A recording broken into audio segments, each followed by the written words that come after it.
इस मार्केट के अंदर, इस ओरिजिन एल्जीनियस के अंदर, और साथ में ही लोगों के चीजों को देखकर चलना चाहिए। नॉलेज जब तक नहीं मिलेगा तब तक कहीं ना कहीं मार्केट के अंदर बहुत पीछे रह जाएंगे। तो मैं ज्यादा देरी ना करते हुए बुलाने जा रहा हूँ एक ऐसी शख्सियत, एक ऐसी पर्सनैलिटी जो दिलों की जान है सबके लिए, मिस्टर महेंद्र केसरवानी सर को। सर, मेरी आवाज आप तक पहुंच रही है तो प्लीज आप पैनल के ऊपर आएं और अपनी बातों को यहाँ पर रखें, जिससे हम सभी लोगों तक वो नॉलेज पहुंच पाए और यहाँ पर जितने भी पार्टिसिपेंट्स हैं वो सभी लोग मार्केट में जाकर फेल ना हो। तो प्लीज सर, आपका मोस्ट वेलकम है, आइए और अपनी बातों को यहाँ पर रखिए। Thank you so much. Thank you sir, thank you, बहुत बहुत धन्यवाद योगेश सर। मेरी वॉइस क्लियर है सर? यस सर, प्रॉपर है। चलिए ठीक है, आप लोग थोड़ा सहयोग करेंगे सर। एक्चुअली कल से बहुत आंधी तूफान और मौसम खराब है, बिजली रात भर से नहीं है। तो सर ने जैसा आदेश दिया तो सर का आदेश सर आंखों पर, क्योंकि जब भी सर कहते हैं तो पीछे हटने का दिल नहीं करता। और सभी साथियों को नमस्कार, गुड मॉर्निंग, कैसे हैं आप सभी? आशा करता हूँ सभी स्वस्थ होंगे, मस्त होंगे। और साथियों, आज के इस सेशन में आप सभी का हार्दिक हार्दिक अभिनंदन है। मेरा नाम महेंद्र केसरवानी है, मैं प्रॉपर छत्तीसगढ़ के कवर्धा डिस्ट्रिक्ट से रहने वाला हूं और बहुत ही एक सामान्य व्यक्ति हूं जो आप लोगों के बीच में आया हूं। और आप ही लोगों की तरह मैंने भी कभी शुरुआत किया था और लगातार चीज़ों को सीख रहा हूं और चीज़ों को आप लोगों के पास जो चीज़ें सीखा है उसी चीज़ों को आपके पास परोसने की कोशिश करूंगा। आशा करता हूं, उम्मीद करता हूं कि आप लोगों को ये सारी चीज़ें पसंद आएंगी, समझ में भी आएंगी और आपके जीवन में बहुत सारे फायदे होंगे। उसका आपके जीवन में एक बदलाव आएगा, ये मेरी कोशिश रहेगी। बाकी सारी चीज़ें, जो चीज़ें समझ में नहीं आती है या जो चीज़ें रह जाती हैं उनको और भी हम क्लियर कर सकते हैं बाद में। लेकिन सबसे महत्वपूर्ण चीज़ होती है सेल्फ बिलीव होना। सेल्फ बिलीव होना सबसे ज़्यादा इम्पोर्टेंट है कि मैं किसी चीज़ पर आया हूँ तो मेरा विश्वास कितना अडिग है। यदि मेरा विश्वास सबसे ज़्यादा है तो 100% मैं उन चीज़ों को कर सकता हूँ जो मैं चुन करके लाया हूँ। एनीवन, कोई भी हो सकता है। एक महिला के लिए ह्यूमन ह्यूमन हाउस वाइफ के लिए एक हो सकती है कि एक कोई डिशेस हो सकती है कि मैं आज ये डिशेस तैयार करने की कोशिश कर रही हूँ, हालांकि वो फर्स्ट टाइम बना रही होगी। तो वो क्या है, इसका वो एक छोटा सा लक्ष्य हो सकता है कि आज मैं इसको तैयार करके अपनी फैमिली को दूंगी, परोसूंगी, ऐसा टाइप का। और एक एक एम्प्लॉइज का हो सकता है कि वो एक छोटा सा टास्क ले कि मैं अपनी कंपनी या जिस जॉब सेक्टर पे मैं वर्क कर रहा हूँ, ऐसा कुछ मैं करूँ छोटा सा ही, लेकिन मेरे सीनियर जो बॉस हैं या उसको मैं खुश कर सकूं। तो ये उनका प्रयास हो सकता है। एक पेरेंट हो सकता है, पिता हो सकता है कि अपने बच्चों के लिए मैं एक छोटा सा टास्क लूँ और अपने बच्चों को खुश करूँ। तो सेल्फ बिलीव होना चाहिए, बड़ी चीज नहीं होती सेल्फ बिलीव। और सेल्फ बिलीव के नाम से आप अगर सोच रहे होंगे कि दुनिया को उठाकर अपने सर पे रखना है, तो ऐसा कुछ नहीं है। ये सब मौखिक बातें हैं और सैद्धांतिक में अगर आप आते हैं तो सबसे बड़ी चीज होती है कि आप कितने इम्पोर्टेंट है। जैसे कि कहा जाता है, गवर्नमेंट या किसी भी सेक्टर के लिए या सर्वे के दौरान आप एक सिर्फ संख्या हो, सिर्फ एक पूरी दुनिया में एक सिर्फ एक संख्या हो, लेकिन आप अपने फैमिली के लिए पूरी दुनिया ही बनते हैं। आप अपने जो फैमिली, आपके पेरेंट्स हैं, एज आपके वाइफ हैं, बच्चे हैं, तो उनके लिए आप क्या रहते हैं कि आप उसके लिए पूरी दुनिया हो। उनको पूरी दुनिया से मतलब नहीं है, उनसे आप उनको सबको आपसे एक्सपेक्टेशन रहता है, आपसे मतलब रहता है। क्योंकि सारी चीजें जो भी उनकी खुशियों को है आप उनको दे सकते हैं। आज शुरुआत करूंगा मैं इन बातों से कि आप समझ पाए कि हम कोई भी निर्णय लेते हैं तो जब भी हम कोई निर्णय लेते हैं तो ऐसा निर्णय लें जिसके वजह से हमारे फैमिली के बैकग्राउंड को किसी भी प्रकार का धक्का ना पहुंचे, किसी भी प्रकार का।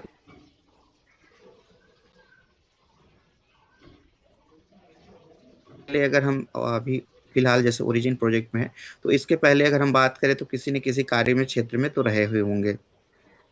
वो जॉब हो सकता है या फिर आपका ट्रेडिशनल मार्केट व्यवसायी हो सकते हैं या फिर और कोई बिजनेस, रियल एस्टेट या इवन कोई भी आप जो भी आप करते रहे होंगे। हो सकते हैं कोई इंश्योरेंस सेक्टर पे काम कर रहा हो, कोई प्रोडक्ट बेस पे काम कर रहा हो। तो इसका मतलब क्या है कि आपने अपने एक रूटीन तैयार करी थी और जिससे आपके घर में एक निश्चित आमदनी की साधन बनी हुई थी। अगर थोड़ा सा अगर हम रास्ता जब बदलते हैं, जब भी कोई नया निर्णय लेते हैं, तो थोड़ा सा हमें रास्ते में कुछ चीज़ों की समस्या हो जाती है, कुछ चीज़ों का सामना करना पड़ता है। लेकिन इन चीज़ों से आप एक चीज़ समझ पाएंगे, क्या इससे हमारी फैमिली को कोई फर्क पड़ना चाहिए क्या? यदि उनको फर्क पड़ रहा है तो हमें थोड़ा सा रुकना चाहिए, ठहरना चाहिए और सोचना चाहिए, क्या मैं जो निर्णय लिया हूँ सिर्फ अकेले का।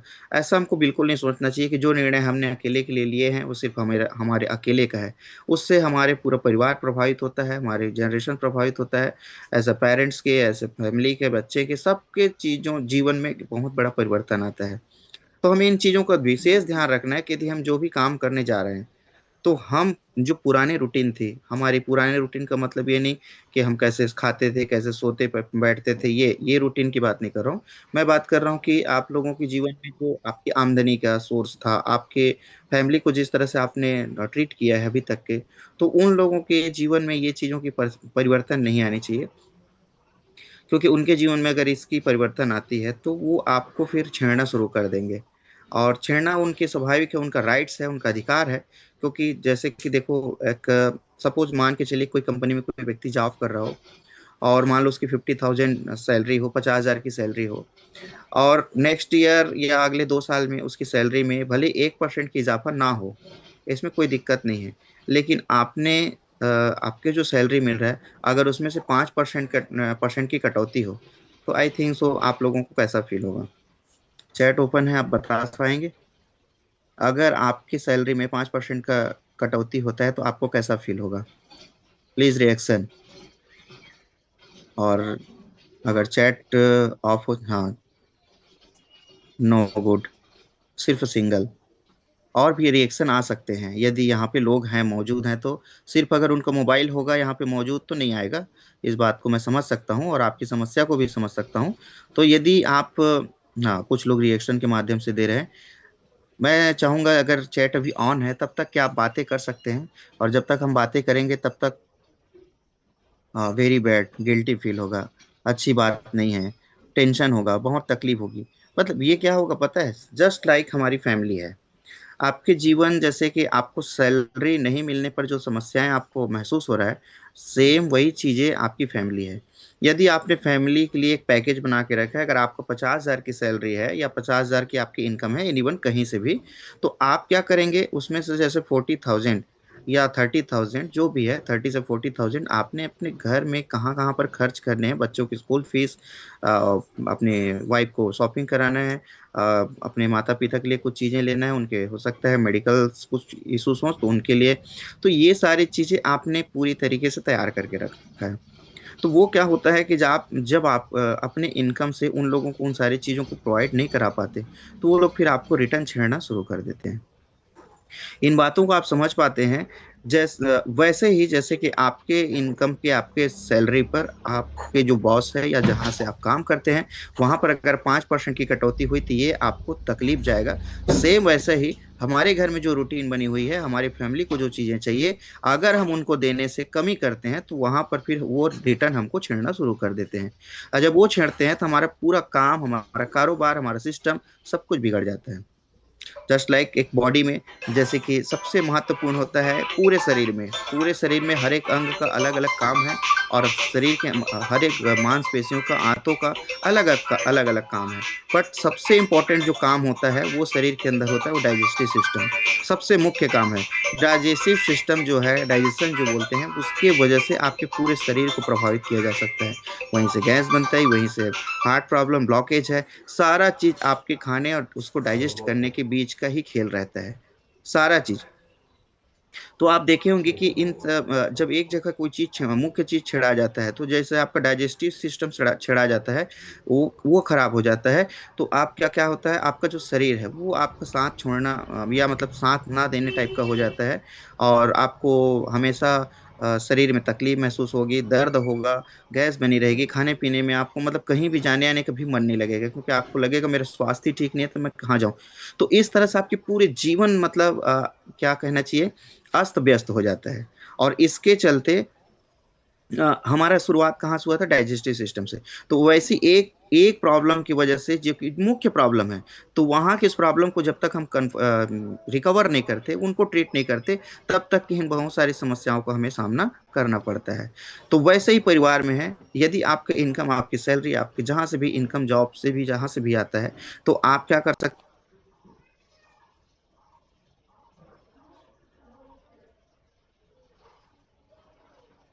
फैमिली, हमारे बच्चे हैं, जो बच्चे आपसे एक्सपेक्ट कर रहे हैं, आपकी वाइफ आपसे एक्सेप्ट जो आपसे उम्मीदें रख रही हैं, अपेक्षा रख रही है, या आपके जो पेरेंट है, माता पिता है, परिवार है, वो जो आपसे अपेक्षा रख रहे हैं, तो उसको अगर आप कवर नहीं करते हैं तो वो आपको छेड़ना शुरू कर देते हैं। जस्ट लाइक डाइजेस्टिव सिस्टम जो पूरे शरीर को नुकसान पहुंचाता है, वैसे ही परिवार भी हमारा एक डाइजेस्टिव सिस्टम या फिर हमारी सैलरी की तरह होते हैं। उनको कभी छेड़ने की कोशिश आप मत करें, क्योंकि वो जब छेड़ेंगे तो वो लोग बहुत सारे लोग रहते हैं, और कहा जाता है कि पूरी दुनिया के लोगों को आप समझा सकते हैं। जैसे इस पैनल में लगभग 861 बना है, लगभग 861 लोग बने हैं। मैं इतने लोगों को शायद समझाने में कुछ तो काबिल हूँ या कुछ सक्षम हो सकता हूँ, बट अपने फैमिली को 4-5 लोगों को ही समझा पाना पॉसिबल नहीं है। और मेरी इन बातों से आप सभी रिलेट करेंगे, महसूस करेंगे, समझ पाएंगे। तो हमें क्या करना है कि जब भी हम कोई नया निर्णय लें, तो उससे हमारे जो रूटीन की आमदनी है वो हमारी प्रभावित ना हो, क्योंकि उस रूटीन आमदनी से ही आपका परिवार चलता है, आपका घर चलता है। तो आप जो भी काम करते हैं, उस काम को आप करते करते यदि ये कोई नया चीज को बिल्ड करते हैं, तो एक आपके लिए बहुत बढ़िया चीज रहता है। जस्ट लाइक अगर आप समझ पाएंगे कि एमएलएम इंडस्ट्रीज, आज मैं एमएलएम इंडस्ट्रीज की कुछ बातों को आप लोगों के पास रखूंगा कि एमएलएम इंडस्ट्री होता क्या है। एमएलएम इंडस्ट्रीज वो चीज होती है जो आपके आमदनी को और बढ़ाए, आपकी आमदनी को और बढ़ाए, अतिरिक्त आमदनी का एक सबसे बढ़िया जरिया होता है। और एमएलएम इंडस्ट्रीज आपको बहुत सारे अपॉर्चुनिटीज देते हैं, जैसे कि आपके नए दोस्त बनते हैं, नए शहर में लोग आते हैं, उनसे संपर्क होता है, आपको नया शहर जाने को मिलता है, और इन सारे चीज़ों को ले करके आप अपने जीवन में बहुत बड़ा परिवर्तन करते हैं।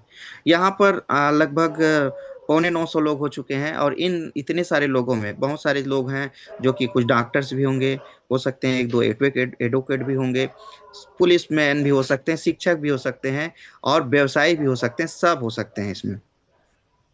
आप एक चीज बताइए, क्या आप लोगों की जो ट्रेनिंग है, व्यवसायी को तो खैर छोड़ दो क्योंकि उन लोगों को ट्रेनिंग नहीं मिलता, तो बाकी जितने भी जॉब पर्सन हैं उन सबको ट्रेनिंग मिलता है कहीं ना कहीं। चाहे पुलिस विभाग हो तो उसको पुलिस का ट्रेनिंग मिलता है, डॉक्टर हो तो डॉक्टरी का, और जो भी जिस विभाग में है, वकील है तो अपनी पढ़ाई अलग स्पेशली करता है।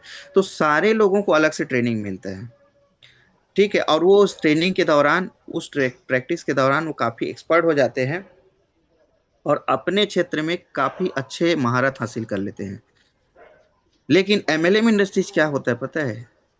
नेटवर्क मार्केटिंग, एमएलएम इंडस्ट्रीज, ये सारे जो इंडस्ट्रीज है, वो एक ऐसा इंडस्ट्रीज है, वो, हाँ अजय सोनकर जी, आपको समझ में आ जाएगा, टेंशन मत लीजिए। तो ये सारे इंडस्ट्रीज में आपको वो शिक्षा मिलती है, वो जानकारी मिलती है जो पूरे इंडस्ट्रीज में नहीं मिलती, किसी भी इंडस्ट्रीज में नहीं मिलती। वो सारे इंडस्ट्रीज की जानकारी आपको यहाँ पे, छोटे छोटे जानकारियां जरूर मिलती है, लेकिन आप इन छोटे छोटी जानकारियों को जब इकट्ठा करते हैं तो एक बहुत बड़ा रूप ले लेता है।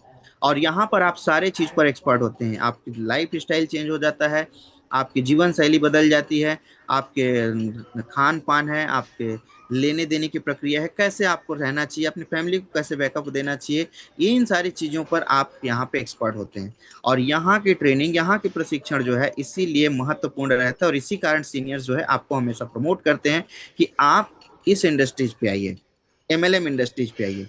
तो जब आप एमएलएम इंडस्ट्रीज में आते हैं तो आपको बहुत सारी चीज़ों को सामना भी करना पड़ता है। जितनी चीज़ें इसमें अच्छाई है, उतना ही इसमें थोड़ी सी चुनौतियां भी रहती है, समस्या भी सामने आती है। जैसे कि नए लोगों से बात करना है, अपनी बातों को लोगों को समझाना है, उसको अपनी बात को एक्सेप्ट करवाना है, और बहुत सारी चीज हैं। कभी समय का, कभी खाने पीने का थोड़ा सा आगे पीछे हो जाता है, तो ऐसे बहुत सारी चीजों को आपको यहाँ पे चुनौतियां मिलती हैं। लेकिन इन सब चुनौतियों से आप क्या होते हैं पता है? आप एक्सपर्ट होते हैं, तैयार होते हैं। और मैं अभी अपनी बातों पर आऊंगा, जो जो मुझे आज टॉपिक मिला हुआ है, मैं उसके पहले इन सारी चीजों को आपके सामने इसलिए रख रहा हूँ क्योंकि जब आप एमएलएम इंडस्ट्रीज में आते हैं तो आपको जिन जिन समस्याओं का सामना करना पड़ता है, कि लोगों की बात सुननी पड़ जाती है, कभी लोगों को अपनी बात सुनाते हैं, कभी फैमिली के साथ कुछ एक दो बातें हो जाती है, कभी मार्केट में बहुत सारी बातें हो जाती है, तो वो क्या होता है कि आपके जीवन में आप एक्सपर्ट बनते जाते हैं। एक्चुअली वो सही मायने में कोई चुनौती या समस्या नहीं है, वो सही मायने में आपका एग्जामिनेशन होता है, वो आपकी परीक्षा है कि इन सारी चीजों से जब गुजर जाते हैं तब आप एक्सपर्ट बन पाते हैं। जैसे कि आज हम मोबाइल पे या सोशल मीडिया में कभी भी सुन पाते हैं, जैसे सोनू शर्मा सर हैं या विवेक बिंद्रा हैं और बहुत सारे बजाज हैं सर, तो ऐसे बहुत सारे स्पीकर्स हैं, उज्जवल पाटनी सर है, तीन लोगों को आप सुन पाते हैं। तो क्या होता है कि आप इन लोगों को उन सारी समस्याओं से गुजर करके ऊपर आते हुए नहीं देखे हैं, लेकिन जिन लोगों ने इस माहौल से गुजरे हैं वो उस मुकाम पर पहुंचे, तभी अपने पुराने इतिहास को बता पाते हैं। और जब इतिहास को आप जान लेते हैं तो वर्तमान और भविष्य ही आपका सुदृढ़ होता है। जैसे एक जमीन में घर बनाना, उसका जो नींव होता है वो उसका इतिहास हो सकता है, और जो आप ऊपर में बेस बनाते हैं, ऊपर में जो लेबल बनाते हैं वो उसका वर्तमान हो सकता है, लेकिन जब आप उसका छत डालते हैं ये उसका भविष्य है। ये तीन चरण में तैयार होता है। वैसे ही व्यक्ति के जीवन में इतिहास रहता है, फिर वो लेबल बनाता है, फिर वो अप लाइन में ऊपर लेवल पर आकर के अपनी बातों को रखता है जिसको पूरी दुनिया सुनती है। तो आप समझिएगा। अब मैं आता हूँ ओरिजिन प्रोजेक्ट में।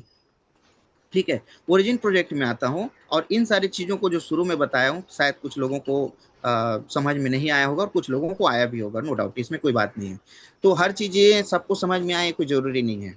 लेकिन एक चीज़ बता बता देता हूँ आप लोगों को, जो भी चीज़ें आप लोगों के पास रखा जाता है वो बहुत सोच समझ के रखा जाता है। यूं ही कोई चीज़ को आपके पास परोस नहीं दिया जाता, यूं ही आपके किसी के समय को बर्बाद करने की किसी का उद्देश्य नहीं रहता। आप समझिएगा, जब आप किसी के अतीत को समझ पाएंगे, उसने क्या क्या तैयारी की है ये समझ पाएंगे, तो आप अपना और भविष्य उनका जब देख पाएंगे, तो आपको एक चीज मैं बता दूं, आपके जो जीवन में है ना, वही सारी चीजें आपको समझ में आएगा कि किसी भी प्रोजेक्ट का इतिहास क्या रहा, उसका वर्तमान क्या है और उसका भविष्य क्या होगा।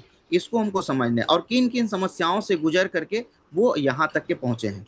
तो आप सभी डायरी पेन तो रखे ही होंगे, मैं भी आज थोड़ा सा डायरी पेन का सहारा लूंगा और कुछ चीजों को आपके सामने रखने की कोशिश करूंगा। मैं आप लोगों को कुछ चीजें बताऊं, आप इस चीज को समझ पाए कि ओरिजिन को इस प्लेटफॉर्म में आने के लिए क्या क्या चीजों का सामना करना पड़ा होगा, और किन किन चीजों को सामना करते हुए अभी भी वो आगे बढ़ रहे हैं। ठीक है, सिर्फ हम तो ओरिजिन में बढ़ रहे हैं तो हमारी कहानी हो गई, लेकिन ओरिजिन ने भी यहाँ तक के सफर कैसे तय किया है इसको भी हमें समझने की जरूरत है। ठीक है, आज हम पहले बात करते हैं। हाँ, टेक्निकल सेशन पर बताइए। सर टेक्निकल सेशन ही मैं आपको बताऊंगा, आप थोड़ा सा समझने की कोशिश करेंगे। शुरुआत के पिक्चर में आप क्या बता दोगे, क्या होगा पूरे पिक्चर का? पूरा पिक्चर देखने के बाद आप कहेंगे ना, तब समझ में आएगा कि इस पिक्चर में स्टोरी क्या थी। शुरुआत में ही किसी को जब भी फिल्म शुरू होता है तो वहीं पर क्लाइमेक्स को नहीं बताया जाता, क्लाइमेक्स के जो है लास्ट में रहता है। तो पिक्चर की एक प्रोसेस होती है। आज आप 1 घंटे के लिए आए हैं, 1 घंटे पूरी इत्मीनान से इन सारी चीजों को सुनेंगे समझेंगे, 100% आपको बहुत सारी चीजें क्लियर होगी। मेरी कोशिश रहेगी कि आपको मैं सारी चीजें आपको अच्छे से क्लियर कर पाऊँ। ठीक है, और डाउन थम का भी रिएक्शन आया है, जैसा भी है ये मैंने स्टॉक मार्केट से लगाया था, हालांकि देख लीजिए बिजनेस कंपाउंड की पावर के लिए, इसलिए खबर। चलिए ठीक है, बहुत सारे लोग हैं मोटिवेशनल भी बातें रखते हैं, कुछ लोग हैं अच्छी बातें भी रखते हैं, कुछ लोग अपनी तरीके से जो उनको अच्छा लगता है। देखो, मैं किसी बात को ना खराब या बुरा नहीं कहूंगा, क्योंकि देखो आपकी जैसी सोच है वैसी आप बात रखेंगे, तो इसमें कोई बुराई नहीं है। आपको यदि ये लगता है कि ये बात रखना मुझे पैनल में अच्छा लग रहा है तो आप उस बातों को रखेंगे। जिनको लगता है कि मेरी बात से किसी का आहत ना हो या मैं सही बात को रख पाऊँ, इतने सारे लोग इस पैनल पे जुड़े हैं, तो आप 100% वैसा ही बात रखेंगे। ठीक है, तो इसका मुझे कोई फर्क नहीं पड़ता। और मैं आपको एक चीज बता रहा हूँ, तो आप किसी चीज को देखो, मैंने सबसे पहले फैमिली के इनकम को लेकर के बात किया कि फैमिली के रूटीन में कोई प्रभाव नहीं पड़ना चाहिए, इस बात को आप ध्यान रखेंगे। अब मैं सार में जा रहा हूँ। दूसरा मैंने बताया कि किसी भी का इतिहास, वर्तमान और भविष्य, ये तीन चीज पर डिपेंड करता है उस प्रोजेक्ट का कैसा रहेगा भविष्य। तो आप इस चीज को समझेंगे। ठीक है, अब आप एक चीज समझिए कि आपके काम करने से आपके परिवार को प्रभावित नहीं होना चाहिए। वैसे ही कोई प्रोजेक्ट जब आता है मार्केट में, तो उनका भी यही सोच रहता है कि किसी भी प्रकार की कोई प्रभाव नहीं पड़ना चाहिए लोगों को जीवन में। एक अच्छा इंटेंशन वाला कोई भी प्रोजेक्ट जब आता है, उसके जो क्रिएटर डेवलपर जो उसके मुखिया रहते हैं, उनकी अगर सोच और उनकी नीयत अच्छी होती है, तो यही चाहते हैं कि आने वाले टाइम में किसी भी व्यक्ति को, एक सामान्य व्यक्ति को किसी भी प्रकार के नुकसान का सामना ना करना पड़े। अब मैं आप लोगों को उसी जो उदाहरण शुरू में दिया हूं ना, उससे आपको मैच करा रहा हूं। अब आप इन सब चीजों को समझ पाएंगे कि मैं जो आप लोगों को चीजें बताना चाह रहा हूं वो क्या जरूरी है और कितना जरूरी है। आप देखेंगे कि आप लगातार लगातार आप इन चीजों को देखेंगे तो आपको समझ में आएगा। मैं आप लोगों को एक छोटा सा ओरिजिन का इतिहास बताने की कोशिश करूंगा। मैं कैमरा को चेंज कर देता हूं और मैं आ जाता हूं पेन और डायरी में। और ये पेन डायरी में आकर के, यदि आप लोगों को संभव हो, पॉसिबल हो, तो आप लोग भी नोट करिएगा, क्योंकि आपको यहाँ पे जानने की जरूरत है। आज जैसे कि कौन सा तारीख है, आज है 30। मेरी राइटिंग पर ध्यान मत देना, मैं बहुत गंदा राइटिंग है मेरा, क्योंकि स्कूल में बहुत डांट खाता था मैं अपने। तो ये 30 जून 2026, ये आज इस महीने का लास्ट डेट है। और हम आज यहाँ पर सीखने जा रहे हैं कि ओरिजिन ने अपने जीवन में क्या क्या चीजें की है। तो उसके लिए मैं कुछ एग्जाम्पल दूंगा, उसको आप ध्यान से सुनिएगा और समझिएगा, कोशिश करिएगा। ओरिजिन जब आया था तो उसके पहले वो OHM इसके नाम से आया था। कब आया था? समथिंग 2020 में। 2020 में ये जब ओरिजिन आया OHM के रूप में, तो इसके पास क्या क्या चीजें थी? इनके पास था टोकन। ठीक है। टोकन जो था, बाय और सेल, ये दो चीज पर डिपेंड था। इसका आगे अगर हम देखेंगे तो ये डिपेंडेबल था रेट पर, प्राइस पर। यदि रेट बढ़ता और घटता तो यहाँ पर प्रभावित होता। लेकिन इनको कुछ चीजें ऐसी लेकर के आनी थी जो लोगों को लाइफ टाइम मिल सके। और इन्होंने लगभग इसमें 4 साल तक के, 4 ईयर, 4 साल तक के इन्होंने इस क्षेत्र में प्रयास किया। और 4 साल के क्षेत्र प्रयास करने के बाद इनको काफी सफलता भी मिली। लेकिन वो सफलता नहीं मिल पाई जो इनको मिलना चाहिए था। जो अपने लोगों को ये देना चाह रहा है, पब्लिक को, जो उनकी समस्याओं को, उनकी आमदनी को बढ़ाना चाह रहा था, वो ऐसा नहीं कर पाया। तो क्या हुआ कि इन्होंने 4 साल बाद ओरिजिन का निर्माण किया। तब आया LGNS। ठीक है। अब जब LGNS आया तो इनके पास क्या समस्या थी? आपने देखा होगा कि बहुत सारे मार्केट में MLM इंडस्ट्रीज हावी थे। मल्टी लेवल मार्केटिंग, चाहे ये प्रोडक्ट बेस के हो सकते हैं या फिर क्रिप्टो बेस पे, दोनों ही चीज पर इनको एक समस्या थी कि यहाँ पे लोग इसलिए परेशान हैं, क्योंकि देखो, इंडिया की बात करें चाहे इंडिया से बाहर की बात करें, सभी लोगों को पैसे की लालच तो बनी रहती है। सभी लोगों को पैसे की लालच बनी रहती है। अगर हम बात करें तो 90% जो हैं लोग, जो है, लालच स्वभाव के रहते हैं। स्वभाव, लालच स्वभाव के रहते हैं। और यहाँ पर इनको समस्या होता है कि लगाओ 100 और अगले ही पल में 100 हो, दोनों मिला के 200%, ये हमको मिलना चाहिए। ये लोगों के दिमाग में चलता है। लेकिन प्रोडक्ट, जितने भी MLM इंडस्ट्रीज आई, उन्होंने क्या तैयार किया? एक पिरामिड तैयार किया इस तरह से। ठीक।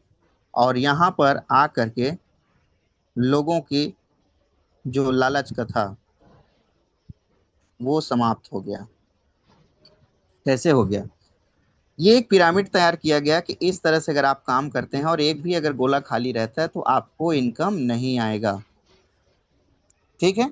इनकम नहीं आएगा। तो इन चीजों को भी ओरिजिन को फेस करना था कि ऐसा मैं कोई प्रोजेक्ट नहीं ला सकता जिस पे लोग ऑलरेडी परेशान हैं। जिस पे ऑलरेडी लोग परेशान हैं, मैं ऐसा कोई प्रोजेक्ट नहीं ला सकता। ठीक। ये एक समस्या थी, एक पहला समस्या। आइए, आपने देख लिया। सॉरी, ये पहला समस्या था उनके पास कि OHM में इन्होंने वो तरक्की हासिल नहीं की, क्योंकि यहाँ पर रिफरल कोड नहीं था, रिफरल लिंक की कोई व्यवस्था नहीं थी। ये, और दूसरा जो समस्या था वो ये था कि इस तरह से पिरामिड सेक्शन में लोग जो हैं काम करके थक चुके थे। और जब ऐसे सिचुएशन पे आप काम करके थक चुके हैं, तो फिर एक बार नया प्रोजेक्ट आएगा तो आपका जो इंटरेस्ट है उसमें नहीं रहेगा। तो इन चीज़ों की भी समस्या को इसने सामना किया। अब क्या है कि यहाँ के लोग थोड़ा सा लालच स्वभाव के रहते हैं, तो उनको दिक्कत होती है कि तुरंत में मुझे कोई चीज मिल जाए, लेकिन ऐसा तो होता नहीं है कि कोई चीज तुरंत में मिल जाए। ठीक। दूसरा एक समस्या, तीसरा जो नंबर की समस्या है, लोगों को जोड़ने का,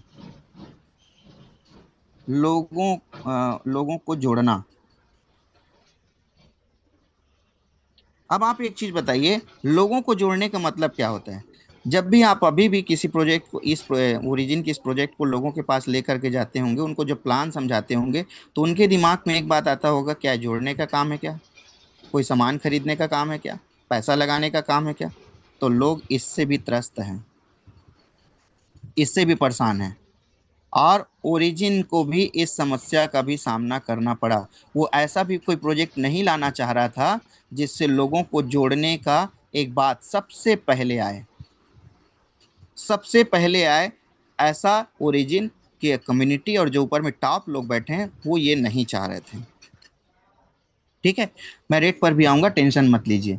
ठीक है। उसके बाद क्या हुआ कि जब भी कोई प्रोजेक्ट आता है तो कुछ दिन तक के लोग सपोर्ट करते हैं, लेकिन सीनियर भी एक टाइम के बाद सपोर्ट करना बंद कर देता है। उसका कारण क्या है कि या तो उसके पास टीम ज़्यादा हो जाती है, या फिर कभी कभी होता है कि उसका और भी सेकंड लेग है तो वो काम नहीं कर पाता, तो उसको इनकम नहीं हो रहा है, तो वो आपको ज़्यादा अच्छे सपोर्ट नहीं कर पा रहा है।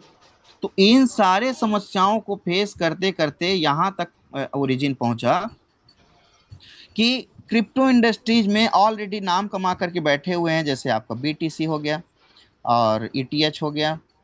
ठीक है। और सोलानो है या बीएनबी है। तो इन सारे चीज़ों के लिए तोड़ कैसे लाएं, इन सारी चीज़ों को तोड़ कैसे करें? तो ये भी एक समस्या था उनके पास। ये चौथा समस्या था ओरिजिन के पास कि इनको बीट करना है, ये भी जरूरी है। इनसे आगे बढ़ने की कोशिश करना है, इनसे मुझे अच्छा प्रोजेक्ट लाना है। जो इस प्रोजेक्ट में ऑलरेडी पैसे लगा करके बैठे हैं, उनसे मुझे अच्छा प्रोजेक्ट लेकर के आना है। ये भी एक इनकी समस्या थी। ठीक है।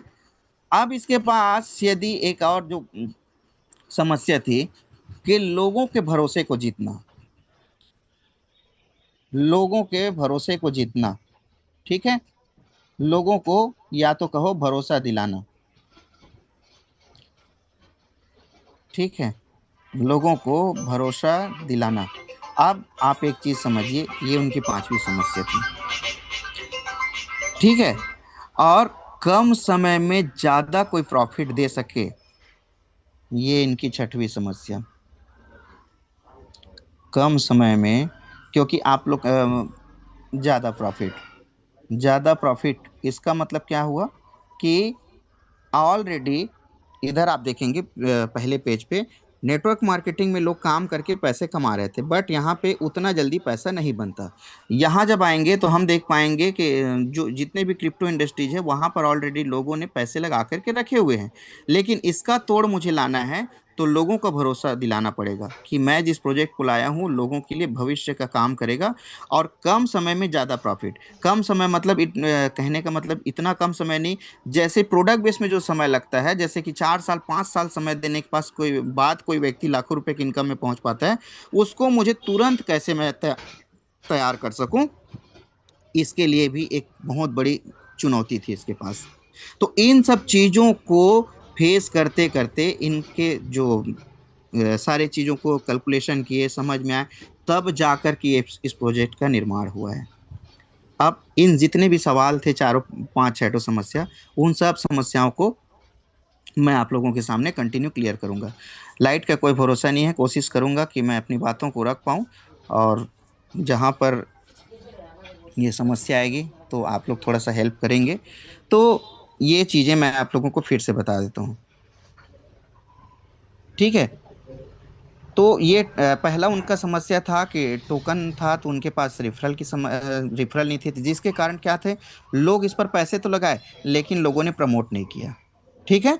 दूसरा चीज़ देखते हैं कि प्रोडक्ट बेस से ऑलरेडी लोग परेशान थे। यहाँ पे एक पिरामिड सिस्टम होता है, कोई भी गोला खाली है तो आपको पैसा अच्छे से नहीं मिलता या अच्छे से इनकम नहीं होता था। तो ये भी एक समस्या थी। उसके बाद था कि लोगों को जोड़ना। लोग ऑलरेडी त्रस्त हैं कि मैं जोड़ने तोड़ने वाला काम नहीं करूंगा। फिर उसके बाद एक समस्या आई कि बीटीसी, इथेरियम, सोलानो जैसे ब्रांडेड और भी पहले से पुराने जो संस्था है उस पर लोग पैसे लगा करके रखे हैं, और फिर लोगों को भरोसा दिलाना और उनका दिल जीतना, ये सबसे बड़ी चीज होती है। इसके बाद आता है कि कम समय में उनको इनकम कराना। तब इन्होंने दो तीन चीजें एक साथ लेकर के आई। सबसे पहला, अब यहां से हम आंसर पर बात करते हैं। सबसे पहला लेकर के आया रिफरल। रिफरल का, अब यहाँ से रिफरल पर क्या मिलता है कि रिफरल पर आपको प्रॉफिट का प्रॉफिट मिलता है। यदि किसी ने 1 लाख रुपया लगाया है, तो मान लो 1 लाख रुपए का, तो उनको मान लो 15% के हिसाब से उनको 15 हजार मिल रहा है, तो उसके एवज पे फर्स्ट लेवल पे आपको कितना मिलेगा, 8% से 16%। तो ये 8% आपको मिलता है, मतलब 15 × 8 = 120, तो वही 1200 रुपये महीना हो जाता है आपका। ठीक है। तो इस तरह से एक रेफरल कोड के तरीका को अपनाया। और डायरेक्ट सेल इनकम, ये भी एक समस्या थी, क्योंकि डायरेक्ट सेल इनकम में क्या होता है कि जो व्यक्ति पैसा लगाया है उसका कुछ परसेंट, 10% अगर एजेंट को या जिसने ज्वाइन कराया अगर उसको मिल गया, तो उसका जो फंड है वो तो माइनस में चला गया। और वो बंदा अगर कल अपने पैसे को पूरा रिटर्न चाह रहा है तो वो उसको मिल नहीं पाएगा। तो उसकी स्थिति में क्या होगा, कंपनी और एजेंट के बीच में जो व्यक्ति उसको ज्वाइन कराया है, जो एसोसिएट है, डिस्ट्रीब्यूटर है, तो उसके बीच में विवाद की भी कभी कभी स्थितियां बनती थी, क्योंकि कम पैसे, उनके जो पैसे हैं कम हो चुके हैं इस कारण। ठीक, तो इस समस्या को कैसे इन्होंने हल किया कि रेफरल कोड लेकर आया। और रेफरल कोड लेकर आने पर इनको दो चीजों को एक साथ हल करने का मौका मिला। जबकि ओएचएम में रेफरल कोड नहीं था, तो लोगों की संख्या, कम्युनिटी उनकी बढ़ नहीं पा रही थी, क्योंकि उनको एक बड़ा प्रोजेक्ट पर काम करना था। तो इसको उन्होंने चेंज करके एलजीनेस लेकर आया, तो उन्होंने एक रेफरल कोड का शुरुआत किया। और रेफरल कोड का शुरुआत किया तो उसमें क्या हुआ कि 1 लाख रुपए को व्यक्ति लगा रहा है, तो उसको अगर 15 हजार की प्रॉफिट हो रहा है महीने में, ये सिर्फ समझाने के लिए, एजुकेशन पर्पज पर है, आप समझिएगा। तो उसका आरओआई में, फर्स्ट रेट ऑफ इंटरेस्ट में आपको जो स्पाइडर वेब रिवार्ड के तौर पे मिलता है वो क्या है, रिफरल कोड में 8% मिलता है उसके प्रॉफिट का।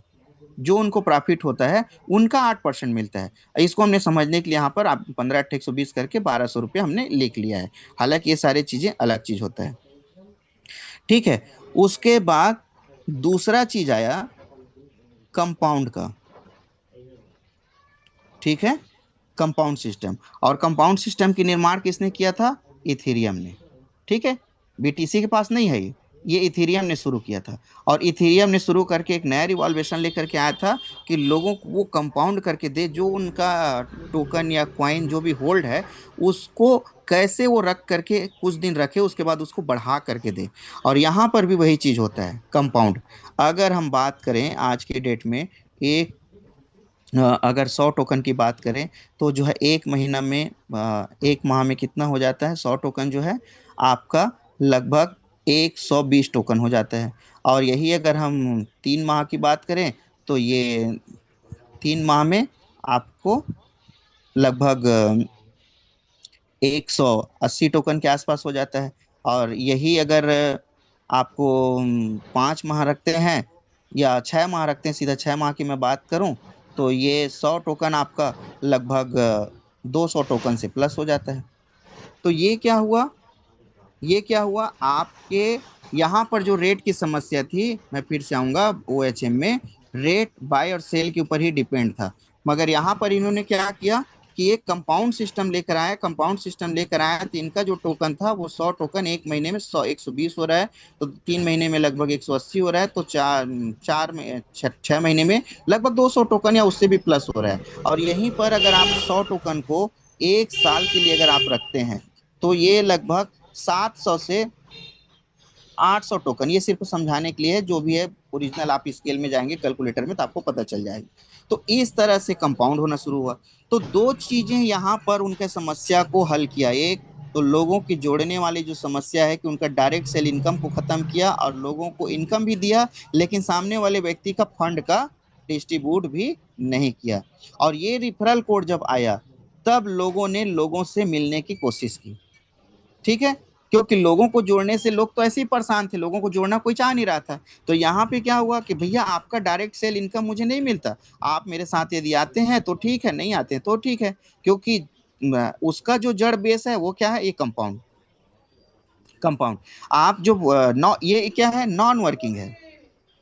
ठीक है, नॉन वर्किंग है, ये नॉन वर्किंग है। यदि आप काम नहीं भी करते हैं तो भी ये कंपाउंड होते रहेगा। तो यदि माने आप ये 100 टोकन लिए हैं तो आपको ये इस तरह का बेनिफिट आपको मिलता ही रहेगा। ठीक है, उसके अलावा जो 3 महीने 6 महीने साल भर, तो आप जब आप फील्ड में निकलते हैं, लोगों से मिलते हैं, लोगों से बात करते हैं, तो आपको क्या होता है कि सामने वाला व्यक्ति आपकी बातों को एक्सेप्ट किया या नहीं किया, इस बात से फर्क नहीं पड़ेगा। आपको जो है यहाँ पर अपना सेल्फ का इनकम होते रहता है। लेकिन यहाँ पर क्या होता है, इस इस प्रोजेक्ट में क्या होता है कि आपका सेल्फ का इनकम तब तक नहीं होगा जब तक आपको नया सेल नहीं आएगा। तो इस समस्या को भी तोड़ना था। ठीक है, तो ये क्या चीज हुआ, तो इसको हमको समझना है। दूसरा चीज ये है कि इस समस्या को जब उसने खत्म किया तो आपको सेल्फ इनकम होगा, तब आप ज्यादा इंटरेस्टेड रहेंगे। तो इन समस्याओं को भी ओरिजिन ने खत्म किया। ठीक है, अब अगले पॉइंट पर आते हैं कि कम समय पर ज्यादा इनकम। तो कम समय पर ज्यादा इनकम इन्होंने कैसे देना शुरू किया, कंपाउंड के जरिए। क्योंकि जो आप बैंकिंग सेक्टर में, जैसे कि बैंक आपने देख ही चुका है, ठीक है, इंश्योरेंस आपने देख ही चुका है, ठीक है, और इसके अलावा आपने शेयर मार्केट है या फिर म्यूचुअल फंड है, इन सारे जगहों को आप देख ही चुके हैं। इनका क्या बेनिफिट है ये भी आप समझ चुके हैं। यहाँ पर जैसे बैंक में 6% देता है साल का, इंश्योरेंस में अगर बात करें तो 8% है, म्यूचुअल शेयर मार्केट में अगर बात करें तो 15% के आसपास, म्यूचुअल फंड में है लगभग 18%। तो इस तरह से आपने तो देख ही चुका है। और ये कितने दिन का है, साल का है। तो इनको कम समय में देना था, तो ये कितने दिन में दे रहा है, महीने में दे रहा है। उतना इनकम ये महीने में दे रहा है। तो इसको हमें समझना है, ये महीने में दे रहा है। तो महीने में अगर दे रहा है तो इस चीज को हमें समझना है कि ओरिजिन ने किन किन समस्याओं का सामना किया है। ठीक है, उसके बाद इन्होंने एक ऐसी कम्युनिटी तैयार की, और उसके बाद इनको जो है बड़े प्रोजेक्ट पे काम करना था। जैसे इनका बड़ा प्रोजेक्ट क्या हो गया, अनुबी। ठीक है, अनुबीस में इसको काम करना था। इतने सारे स्मार्ट कॉन्ट्रैक्ट लेकर आए, तो ये सारी चीज आपका कब क्लियर होगा, जब आपके पास बड़ा कम्युनिटी रहेगा। बड़ा कम्युनिटी रहेगा तब आप करेंगे इस काम को। और कोई भी इंडस्ट्रीज के जो व्यक्ति रहता है, किसी भी बिजनेस प्रोजेक्ट में आप देख लेंगे, सबसे पहले वो अपना कम्युनिटी तैयार करता है। चाहे उसके लिए हम जियो की बात करें तो उन्होंने पहले जियो में कितने सारे डेटा लोगों को फ्री में दिए हैं। अगर हम रामदेव बाबा की बात करते हैं तो उन्होंने पहले लोगों को योग योग के माध्यम से लोगों को जोड़ा। ठीक है, और इस तरह से बहुत सारी इंडस्ट्रीज के बारे में आप जानते हैं, जिन्होंने कुछ या तो ट्रेडिशनल है तो उन्होंने पहले कुछ ऑफर दे करके या कुछ प्रोडक्ट्स को लोगों को गिफ्ट में दे करके या किसी भी तरीके से लोगों को दे करके पहले कम्युनिटी तैयार किया।